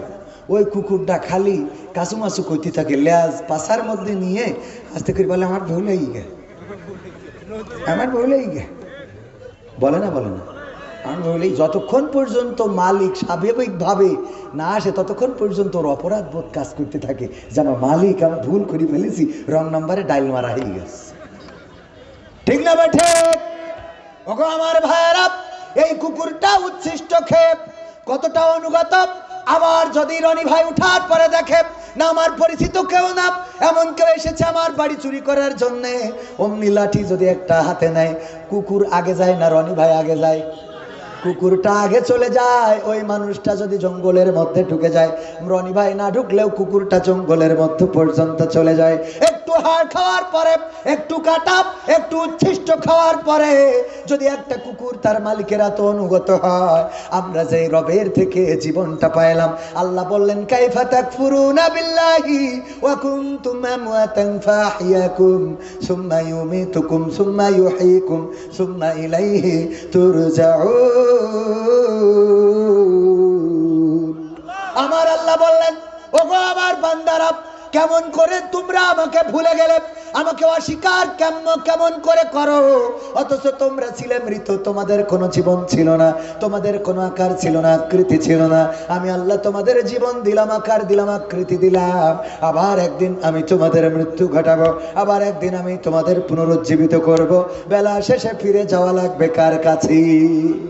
কার কাছে? যে আল্লাহ আমাদের জীবন ছিল না, 1900 সালে জন্মগ্রহণ করেছেন এমন একজনও কি এখানে আছেন? 1900 সালে একজনও নাই। অথচ 1900 সালেও এই বাংলাদেশে মানুষ ছিল না? ছিল না? এই পৃথিবী ভর্তি মানুষ ছিল। 1900 সালে জন্মগ্রহণ করা মানুষ একজনও নাই। আবার 2100 সালে, 2100 সালে 2100 সালে এখানে আমরা যারা আছি একজনও থাকবো এমন কোনো গ্যারান্টি কেউ দিতে পারবেন? 2100 সাল আমাদের জীবনে আর আসবে না। 2000 সাল আমাদের জীবনে অনেকেই পেয়েছি, ঠিক কিনা? 2000 সাল পেয়েছি, কিন্তু 2100 সাল আমাদের জীবনে আসবে না। যদি আসেও তাও দেখবেন যে টাওয়ার আছে কিন্তু নেটওয়ার্ক পাচ্ছে না, মানে জীবনটা আছে কিন্তু চাচা কনে যাবেন, মানে দাঁত পড়িয়েছে, জিগর গাছা ভালো করে বের হবে না মুখ থেকে, ঠিক না বেঠিক? আরো নেটওয়ার্ক যদি চলে যায়, জিজ্ঞেস করবেন যে চাচা দুপুরে কি দিয়ে খেলে, তোমার চাচি বললো যে শাড়িটা ছিঁড়িয়ে গেছে, হ্যাঁ তাই যাচ্ছি জিগর গাছা মুখ, মানে একটা বলবেন আর একটা শুনবে, তাই না? বলে তাইলে দুনিয়া নেটওয়ার্ক আপ ডাউন করবে। তাইলে দুনিয়ার পরে এই যে আল্লাহ আমাদের নিয়ামত দিলেন, বানালেন, পাঠালেন, উঠাই নেবেন, আল্লাহর শুকরিয়া আদায় করি না ভাইরা আমার? মারা যাওয়ার পরে তো তার কাছেই দাঁড়াতে হবে। আল্লাহ বলবেন ইকরা কিতাবাকা কাফা বিনাফসিকা আল-ইয়াওমা আলাইকা হাসিবা। ওগো আমার ভাইয়েরা, শুধু তাই নয়, বইটা দেখাতে চাইলাম, আল্লাহ বলল পড়ো তোমার কিতাব, পড়ে তুমি তোমার হিসেব করার জন্য নিজেই যথেষ্ট। এই কিতাব আল্লাহ ধরাই দেবে। শুধু তাই না, একজন মারা যাওয়ার পরে যদি ফোনটা চেক করেন তাইলে বোঝা যায় আল্লাহর বান্দা কোন দিকে যাবি, ঠিক না বেঠিক? দুনিয়ার পরে খালি ফোনটা চেক করলে বোঝা যায়। আমার তো মনে হয়, আমি একটা হাদিসে পড়েছিলাম, কোনো ব্যক্তির মৃত্যুর সময় এসে গেলে আল্লাহ একটা তদন্ত টিম পাঠায়, তদন্ত কমিশন। তারা আসে, ফেরেশতারা এসে তদন্ত করে এই বাড়িতে জায়নামাজ আছে কিনা, টুপি আছে কিনা, তাসবিহ আছে কিনা, সে ভালো কাজ করেছে কিনা, বাড়িতে অন্যায় কোনো কিছু আছে কিনা, এবং এইগুলো নিয়ে যে রিপোর্ট করে যে না এই বান্দার বাড়িতে গিয়েছিলাম, তার রিপোর্ট ভালো, সে নামাজ পড়ে, রোজা করে, ভালো মানুষ। তো এই কথা বললে তার রূপটা নিয়ে যাওয়ার সময় ফেরেশতারা ওয়েলকাম জানাতে থাকে, দাঁড়িয়ে যায় দুই পাশে এবং ওয়েলকাম জানায়। আর রিপোর্ট যদি হয় খারাপ, যে এর বাড়ি গেলাম টেলিভিশন হাফিজাউল্লাহ আছে, কি টেলিভিশন শরীফ আছে না? নাই টেলিভিশন শরীফ, সিরিয়াল শরীফ দেখে, তারপরে বাড়ি কোরআন শরীফ নেই, তারপরে মোটামুটি নায়ক নায়িকার নাম সব মুখস্থ, দিয়ালে পোস্টার লাগানো শাবনূর, সালমান শাহেদের। এইগুলো রিপোর্ট যখন করে তখন আযাবে ফেরেশতারা হাতুল নিয়ে দাঁড়ায় থাকে আর কয় যা কুফান দিচ্ছি, খেলা হবে, আর একটুকুন ওয়েট কর। হাদিসে পড়া, মৃত্যুর খবর বইয়ে পড়া, অনেকে আবার দলিল খুঁজবেন তো, মৃত্যুর খবর বইটাতে পড়েছি ভাইয়েরা আমার। তো আমার মনে হয় এখন ফেরেশতাদের এসে ঘর বাড়ি মারি চেক করা লাগবে না, ও যদি বটতলায় থাকে মোবাইলটা চেক করে চলে গেলেই হবে। কথা বোঝেননি মনে হয়, কারণ বাড়ি ফোন তার আসার দরকার নেই, ওই হাতের ফোনটা চেক করলি এ কোন আল্লাহর ওলি কোন রং নাম্বারে ডায়াল করে, কার সাথে রাত্রি কথা বলে, কয় মিনিট কথা বলে, কথা কয় না। বিলকিস কেমন আছো? আরে আমার বিলকিস আছে না নাই? আজকালকের ছেলেরা বই নিয়ে আর বসে না, ও বাবা গুগলে সার্চ করিয়া পড়ি। ওরে কালের মেয়েরা কোরআন হাদিস ধরে না, এখনকার মা বোনেরা কোরআন হাদিস পড়ে না, ও আল্লাহ টিকটকে ভিডিও ওরা করে। আজকালকের ছেলেরা বই নিয়ে আর বসে না, গুগলে সার্চ করিয়া পড়ি। আগের সময় প্রেম করিলে সভাপতি বলতো পাইছো কি, এখন বলে সব করিয়া বাবু তুমি খাইছো কি। আগের সময় প্রেম করিলে আমার মুরব্বীরা বলতো পাইছো কি, এখন বলে সব করিয়া বাবু তুমি খাইছো কি। লজ্জা শরম নাই আইলাম কোন জামানাই, লজ্জা শরম নাই আইলাম কোন জামানাই, ভবিষ্যৎ দেখি অন্ধকারে। আজকালকের ছেলেরা বই নিয়ে আর বসে না, ও বাবা মোবাইলে সার্চ করিয়া পড়ি। নতুন করে হয়েছে চালু এখন আবার কোন ট্রেন্ড, পরিচয় করাই দেখি এই আমার গার্লফ্রেন্ড আছে না নাই। নতুন করে হয়েছে চালু এখন আবার কোন ট্রেন্ড, পরিচয় করাই দেখি এই আমার বয়ফ্রেন্ড। শরমের মাথা খাইয়া গেছে ওরা পাগল হইয়া, শরমের মাথা খাইয়া গেছে সব পাগল হইয়া, ভবিষ্যৎ দেখি অন্ধকারে। আজকালকের ছেলেরা বই নিয়ে আর বসে না, ও বাবা গুগলে সার্চ করিয়া পড়ি। ঠিক বললাম না ঠিক বললাম?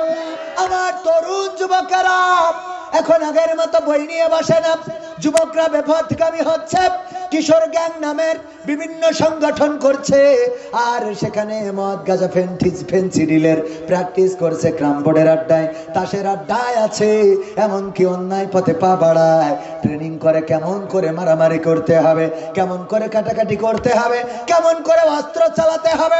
ওগো আমার ভাইয়েরা, আজকে অনেকে আছে তাদের হাতে অস্ত্র তুলে দেয়, তাদের হাতে কলম দেয় না, খাতা দেয় না, তাদের হাতে বই দেয় না, অস্ত্র তুলে দেয়।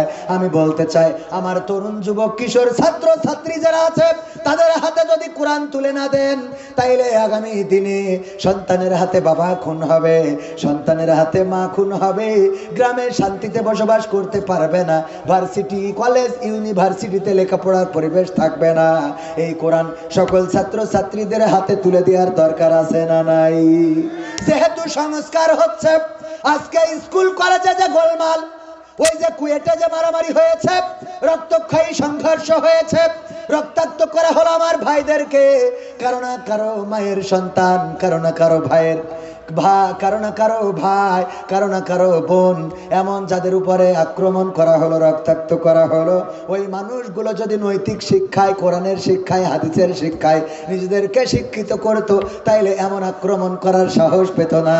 এই জন্যে দাবি জানাবো, এই সংস্কারে যেমন স্বৈরাচার ফ্যাসিস্ট সরকারের অনেক কিছু ঢুকানো হয়েছে, ওই সাথে যেন প্রতিটা ক্লাসে আল্লাহর কোরআন এবং হাদিসকে বাধ্যতামূলক করা হয়। এই দুইটা বাধ্যতামূলক করলে সমাজটা কেমন করে পরিবর্তন হবে? যদি উদাহরণ দিই, পাবনায় যাওয়ার পরে একজন যুবক পত্র চিঠি দিয়েছে, হুজুর প্রশ্ন দিয়েছে আমার কাছে, হুজুর গো আমার একটা ডার্লিং ছিল, আমি তার সাথে প্রেম করেছিলাম, করার পরে এই ডার্লিং নামাজ পড়ে না, রোজা রাখে না, পর্দা করে না, এই ডার্লিংটা আল্লাহর পথে চলে না। আমি তারে বুঝালাম, দেখো ভালো কাজ করতে হবে, নামাজ পড়তে হবে, রোজা করতে হবে, এর জন্য ওর হাতে কোরআন তুলে দিলাম, হাদিস তুলে দিলাম, ইসলামী বই তুলে দিলাম। ফাতেমা খাদিজা রাদিয়াল্লাহু তাআলা আনহা আয়েশা রাদিয়াল্লাহু তাআলা আনহা, মরিয়ম, আসিয়া আলাইহিস সালাম সহ অনেক মানুষদের জীবনী তুলে দিলাম। দেওয়ার পরে এখন ওই মেয়ে ভালো হয়ে গেছে, পর্দাশীল, নামাজি, রোজাদার, পরহেজগার, এমনকি নফল রোজা ইবাদত বন্দেগী সব করে। এখন আর আমার সাথে প্রেম করে না। হুজুর বলেন এর জন্য ওর গুনাহ কেমন গুনাহ হবে, আর পরকালে কেমন জাহান্নামে থাকবে একটু বলেন। চিন্তা করা যায়? হুজুর এর জন্য ও কেমন দায়ী হবে, যেহেতু আমি তার নামাজি ছিল না, রোজাদার ছিল না, আল্লাহওয়ালা ছিল না, পর্দানশীল ছিল না, আমি তারে বানাইছি, প্রেম করে ভালো করেছি, এখন আমার সাথে প্রেম করতে চাই না। হুজুর বলেন এর জন্য ওর গুনাহ কেমন গুনাহ হবে। আমি বললাম ভাই রে, খাল কেটে কুমির তো তুমি ডেকে নিয়ে আসিস। খাল কেটে কি কারণ কি? যখন কোরআনে পেয়েছে আল্লাহ বলেছেন ওয়াকরনা ফি বুয়ুতিকুন্না ওয়ালা তাবাররাজনা তাবাররুজাল জাহিলিয়াতিল উলা, ওগো নারীরা পর্দার মধ্যে থাকো, জাহিলি যুগের মেয়েদের মতো সাজুগুজু করে নিজেদেরকে প্রদর্শন করে বেড়ায়ও না। এই কথা শোনার পরে, এই কথা জানার পরে বলেন কোন মেয়ে কি আর সাজুগুজু করে নিজের দেখায় বেড়াবে?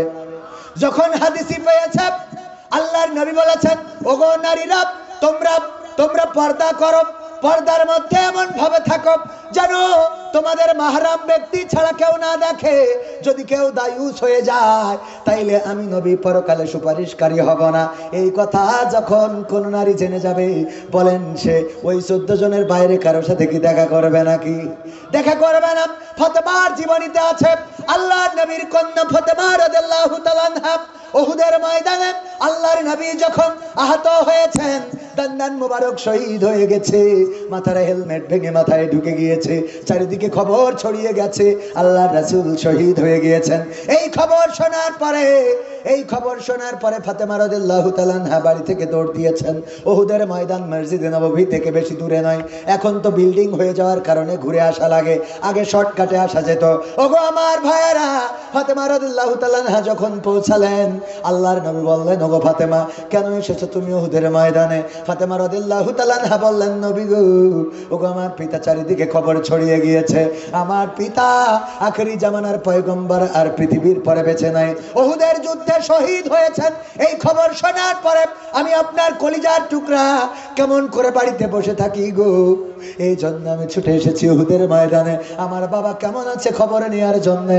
আল্লাহর নবী বললেন ওগো ফাতেমা, তুমি কি জানো নাকি তোমার বোরখার মধ্যে ছেঁড়া আছে, যেই ছেঁড়া জায়গাটা দিয়ে তোমার শরীরের রংটা দেখা যায়, তোমার গায়ের জামাটা ছেঁড়া আছে, যেই জায়গা দিয়ে তোমার শরীরের রংটা কেমন এটা দেখা যায়, তোমার শরীরের রং দেখা যায়। আল্লাহর নবীর কন্যা ফাতেমা বললেন ওগো বিশ্ব নবী, আমি জানি আমার জামাতে ছেঁড়া, এই ছেঁড়া জায়গাটা আমি যখন রওনা করেছি তখন ছেঁড়া জায়গাটা মুট করে ধরে নিয়ে এসেছি। আমার এই ছেঁড়া জায়গা দিয়ে পৃথিবীর কোন মানুষ আমার গায়ের রং দেখতে পারে নাই। আল্লাহর নবী বললেন ওগো ফাতেমা শুনে নাও, এত শক্ত কথা হারি মাঝে মাঝে চিন্তা করি পরকালের ময়দানে আমাদের কি উপায় হবে।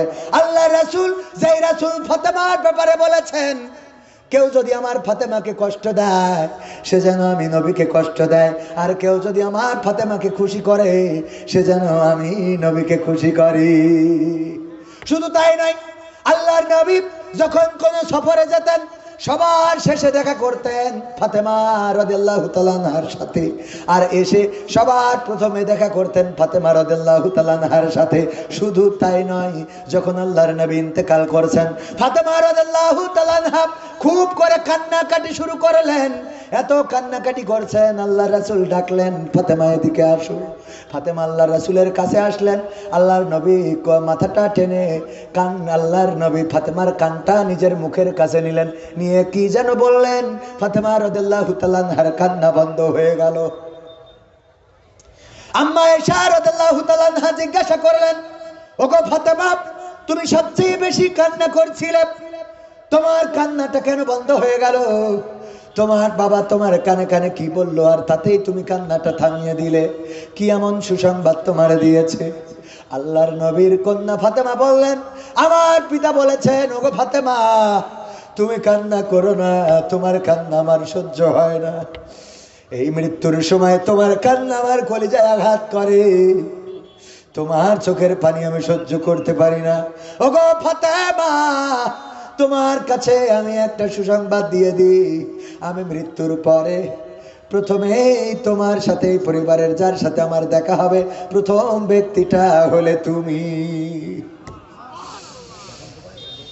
এই ফাতেমাকে আল্লাহ নবী উহুদের ময়দানে বললেন, ওগো ফাতেমা শুনে নাও, ওগো ফাতেমা শুনে নাও, ওগো ফাতেমা শুনে নাও, তোমার বোরকার ছেঁড়া জায়গা দিয়ে যদি পৃথিবীর কোন মানুষ তোমার গায়ের রং দেখে ফেলতো, আমি নবী ওই পরকালের ময়দানে তুমি আমার কন্যা এই পরিচয়টা দিতাম না। নবীর কন্যা ফাতেমার গায়ের রং পৃথিবীর মানুষ যদি দেখে ফেলতো, আল্লাহর নবী নিজের কন্যার পরিচয় দিতেন না। আর আমাদের মা বোনেরা চিন্তা করে দেখেন, আপনারা আমরা তাইলে কোথায়? আমাদের যে সুন্দর চেহারা দেখায় বেড়ান ঝিকরগাছার বাজার, যশোরে কালেক্টরেট মার্কেট ঘুরে বেড়ান, আল্লাহর কাছে কি জবাব দেবেন? ওই পরকাল আল্লাহর নবী দায়ুসদের ব্যাপারে সিদ্ধান্ত রাসূলের সুপারিশ করবেন না, ওই পরকালে কত বিপদে পড়ে যাব। ওগো আমার ভাইয়েরা, ওই যে চিঠির কথা বলছিলাম, ওই যুবকটা প্রেম করার পরে তারে পর্দানশীল বানাইছে, তারে ইসলামী সাহিত্য পড়াইছে, কোরআন পড়াইছে, তারে কোরআন হাদিস জানানোর কারণে যখন এই ঘটনাগুলো পড়েছে, বলেন দেখি কোন প্রেমিকের সাথে এই মেয়েটার কথা বলবে নাকি? কথা কয় না। ওয়াজ করার কি দরকার আছে? কোরআন হাদিস তুলে দেন। কোরআন হাদিস যদি আমার ছাত্রদের পড়াতে পারেন, কোরআন হাদিস যদি আমার ছাত্রদের কম্পালসারি করে দেন, তাইলে এই ছাত্রগুলো এমন ভাবে বেড়ে উঠবে যে এই ছাত্রগুলো আর মারামারি কাটাকাটি করবে না, জেনা করবে না, ধর্ষণ করবে না, ওই জাহাঙ্গীরনগর বিশ্ববিদ্যালয়ে ছাত্রলীগের নেতার মতো ধর্ষণের সেঞ্চুরি করে অনুষ্ঠান করবে না। যদি কোরআন হাদিস আমার ছাত্রদেরকে শিখায়ে মানুষ করে তুলতে পারেন, এই মানুষগুলো দুনিয়ার জন্য হবে শান্তি, আর পরকালের জন্য আমার আপনার নাজাতের সুপারিশকারী, আমাদের ওসিলা হয়ে যাবে। সবাই জোরে জোরে বলেন সুবহানাল্লাহ।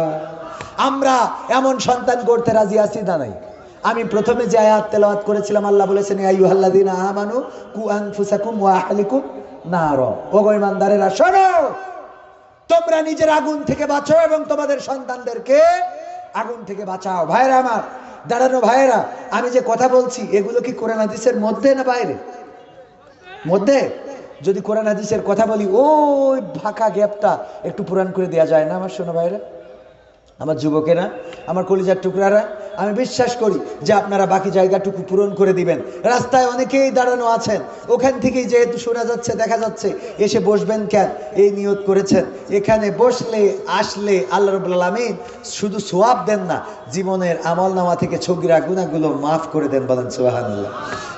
ছগিরা গুনাহগুলো ঝরে যেতে থাকে, আর কি সওয়াব তো আর অল্প সময় আছে।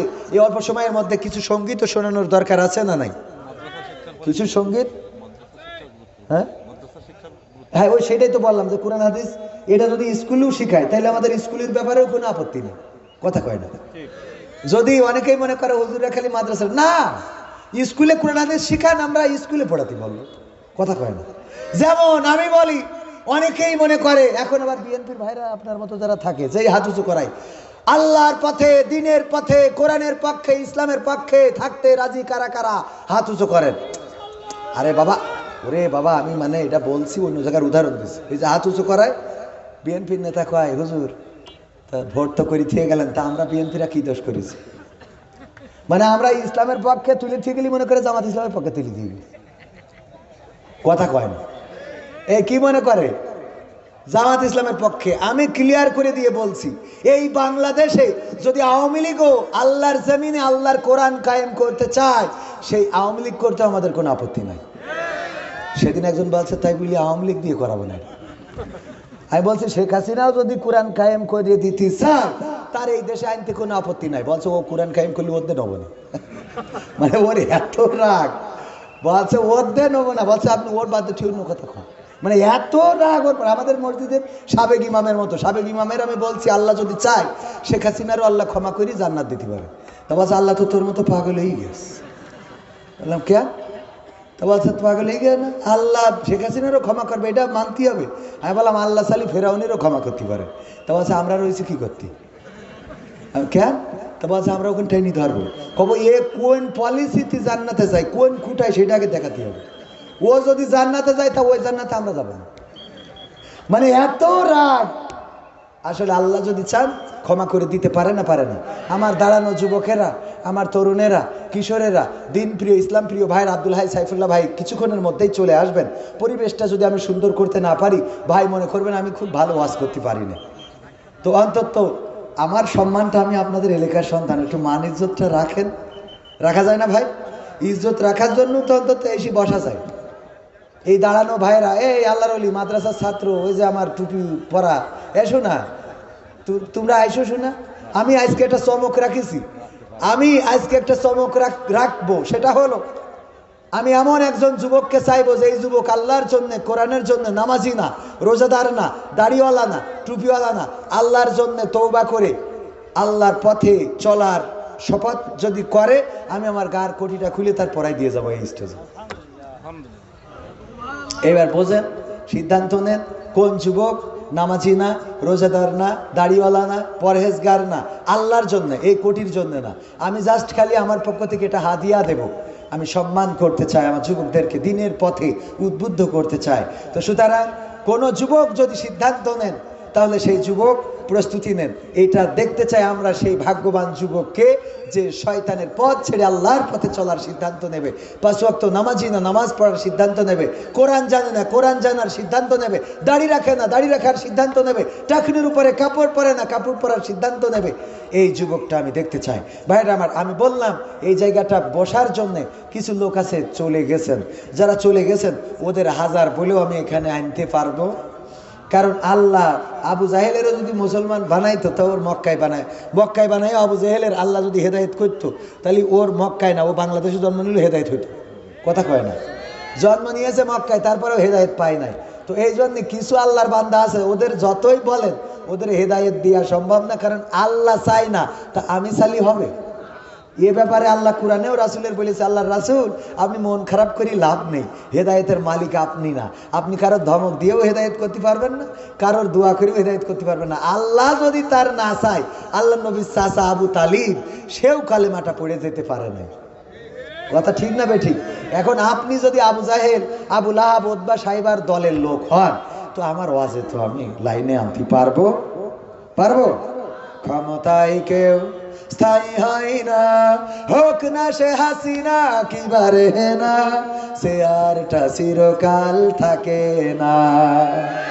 ক্ষমতায় কেউ স্থায়ী হয় না, মুজিবুর বেশি দিন থাকেনি, জিয়াউর কেউ তো রাখেনি, এরশাদ চলে গেছে পৃথিবী ছেড়ে, এরশাদ চলে গেছে পৃথিবী ছেড়ে, কেউ আজ তার কথা কয় না। ক্ষমতায় কেউ স্থায়ী হয় না, হাসিনা ক্ষমতা ধরে রাখতে আয়না ঘর বানিয়েছিল, জনগণের রোশানলে দাদার দেশে পালিয়ে গেল। হাসিনা ক্ষমতা ধরে রাখতে আয়না ঘর বানিয়েছিল, জনগণের রোশানলে দাদার দেশে পালিয়ে গেল। ডিবি হারুনের পাশে আর, ডিবি হারুনের পাশে আর পরিমণিদের দেখা যায় না। ঠিক না বেঠে? ক্ষমতায় কেউ স্থায়ী হয় না, হোক না সে হাসিনা কিবারে না, সে আরটা চিরকাল থাকে না। ঠিক না বেঠে? থাকে। সম্মানিত ভাইয়েরা, গানটা গেয়েছি রাজনীতি নিয়ে নয়, বরং একটা বিষয় বোঝানোর জন্য গেয়েছি। সেটা হলো, শেখ হাসিনা দেশ থেকে যাওয়ার পরে আওয়ামী লীগের অফিসে আগুন দিয়েছে না দেয় নাই? নৌকা ভেঙেছে না ভাঙে নাই? মূর্তি ভাস্কর্য ভেঙেছে না ভাঙে নাই? বঙ্গবন্ধুর যত মূর্তি ছিল রেখেছে একটা? আওয়ামী লীগের কার্যালয়, এমনকি বঙ্গবন্ধুর স্মৃতি বিজড়িত শেখ রাসেল, শেখ জামাল, শেখ কামাল, শেখ হাসিনা, শেখ রেহেনা, শেখ ফজিলাতুন্নেসা, বঙ্গবন্ধু শেখ মুজিবুর রহমান, তার স্মৃতি বিজড়িত ধানমন্ডির বাড়িটাও ভেঙে ফেলেছে। ঠিক না বে ঠিক? একটা জায়গায় হাত দেয় নাই। বলেন তো কোন জায়গায়? হ্যাঁ, কবরস্থান তো বিএনপিও করে না। মডেল মসজিদ, মডেল মসজিদ কেউ ভাঙে নাই, বুঝলেন? কথা কয় না। মডেল মসজিদের দিকে তাকালে কিন্তু শেখ হাসিনার কথা মনে হয়। যাই বলেন তাই বলেন, আপনার খারাপ লাগলো, আমি সত্যি কথা বলছি। মনে হয় না যে এই মসজিদটা তার হাতে হয়েছে, যেভাবেই হোক হয়েছে, আলহামদুলিল্লাহ। কথা কয় না। এই মসজিদ কি ভেঙেছে? মসজিদ ধরেন ধানমন্ডি ভেঙে ফেলিয়েছে, ভাষণ দেশ, তাই এরপরে বলিছে যদি আবার ভাষণ দেয় তাহলে আরও ভাঙবে। কিন্তু এই মসজিদে কেউ হাত দিতে পারবে? তাহলে শেখ হাসিনা 16 বছরে কিছু করুক আর না করুক, মসজিদটা করে গেছে যে এই কাজটার জন্যে। অন্তত এই মসজিদগুলো যতদিন আছে ততদিন গুনাহ যা হয় হোক, অন্তত ওই মসজিদে নামাজ পড়লে কিছু সওয়াব তো পাবে। কথা কয় না। কুরআন হাদিস যদি সত্য হয়, কেউ যদি বলে যে না পাবে না, এই সওয়াব কাজে লাগুক আর না লাগুক পরের কথা, কিন্তু পাবে এটা নিশ্চিত। কথা কয় না, সে সওয়াব পাবে। শেখ হাসিনা কেন, ও যদি ফেরাউনও হয়, ভালো কাজের জন্য আল্লাহ তার সওয়াব দেবে। হতে পারে খারাপ কাজ আরো বেশি হয়ে গেছে, সে জাহান্নামে চলে গেছে। কথা কয় না। কিন্তু ভালো কাজের কোরআন যদি সত্য হয়, হাদিস যদি সত্য হয়, ভালো কাজ যে করবে, আল্লাহ বলেছেন যে আমি কারো আমল নষ্ট করি না। হুজুরা বলেন আল্লাহর কথা সত্য বলছে না মিথ্যা বলছে? হুজুরা বলেন আল্লাহ কারো নেক আমল বিনষ্ট করে? করে না। আবার বদ আমলেরও প্রাপ্য শাস্তি আল্লাহ বুঝে দেবে, কারণ আল্লাহ কাহার। আল্লাহ কারো বুঝে দিতে অসুবিধে নেই, তিনি খালেক, তিনি মালেক, সুতরাং তিনি বুঝে দেবেন। তো এই মসজিদের কথা কেন বললাম? আজকের মাহফিলটা একটা মসজিদের উন্নয়নের জন্য। আমার জীবনে অনেক খারাপ কাজ থাকতে পারে, আমার জীবনে অনেক অন্যায় থাকতে পারে, আমার জীবনে সিনেমা, মদ, গাঁজা, ফেন্সিডিল, পরকিয়া, অন্যের বোর সাথে বেড়া ভাঙা সব থাকতে পারে। এর পাশাপাশি কিছু ভালো কাজ যদি থাকে, খারাপ কিছু হয়, এই মসজিদের জন্যে আমি আপনাদের কাছে হাত বাড়াবো। এরপরে আমি ওবায়দুল কাদের কাকা কেন দেশে নাই, কোথায় গেল, এই নিয়ে একটা গান গাবো, তারপর চলে যাবো। আমার প্রথম থেকেই কথা ছিল রাজনীতি নিয়ে আমার কোনো বক্তব্য নেই, এখনও নেই। কথা ঠিক আছে তো বাজার? আমার কথা হলো বাস্তবতার নিরিখে মানুষের জন্য যেটা করলাম সেটা আমার বলতে হবে। ঠিক আছে তো? শোনা, তাহলে এখন আমি ব্যক্তিগতভাবে আল্লাহর ঘরের জন্যে আমার ক্যামেরা পার্সনের বলছি না, আমার সহসঙ্গী রকি হোসেন, এখন আমি না দিয়ে শুরু করতে চাই না। কেন? আল্লাহ বলেছেন ইয়া আইয়ুহাল্লাযীনা আমানু লিমা তাকুলুনা মা লা তাফআলুন, ওগো ঈমানদারেরা এমন কথা বললে না যা কাজে করো না। তো আমি কাজে দিয়ে শুরু করলাম। এখন আমি মনে করেন বক্তা না দিলেও তো আমি শর্টকাট রাস্তা আমাকে জানা আছে না? হ্যাঁ, আলেমরা তো হুজুররা সব শর্টকাট রাস্তা জানে। ওরা ওয়াজ করি বেড়ায় যে মাহফিলে এসে বসে শুনবা।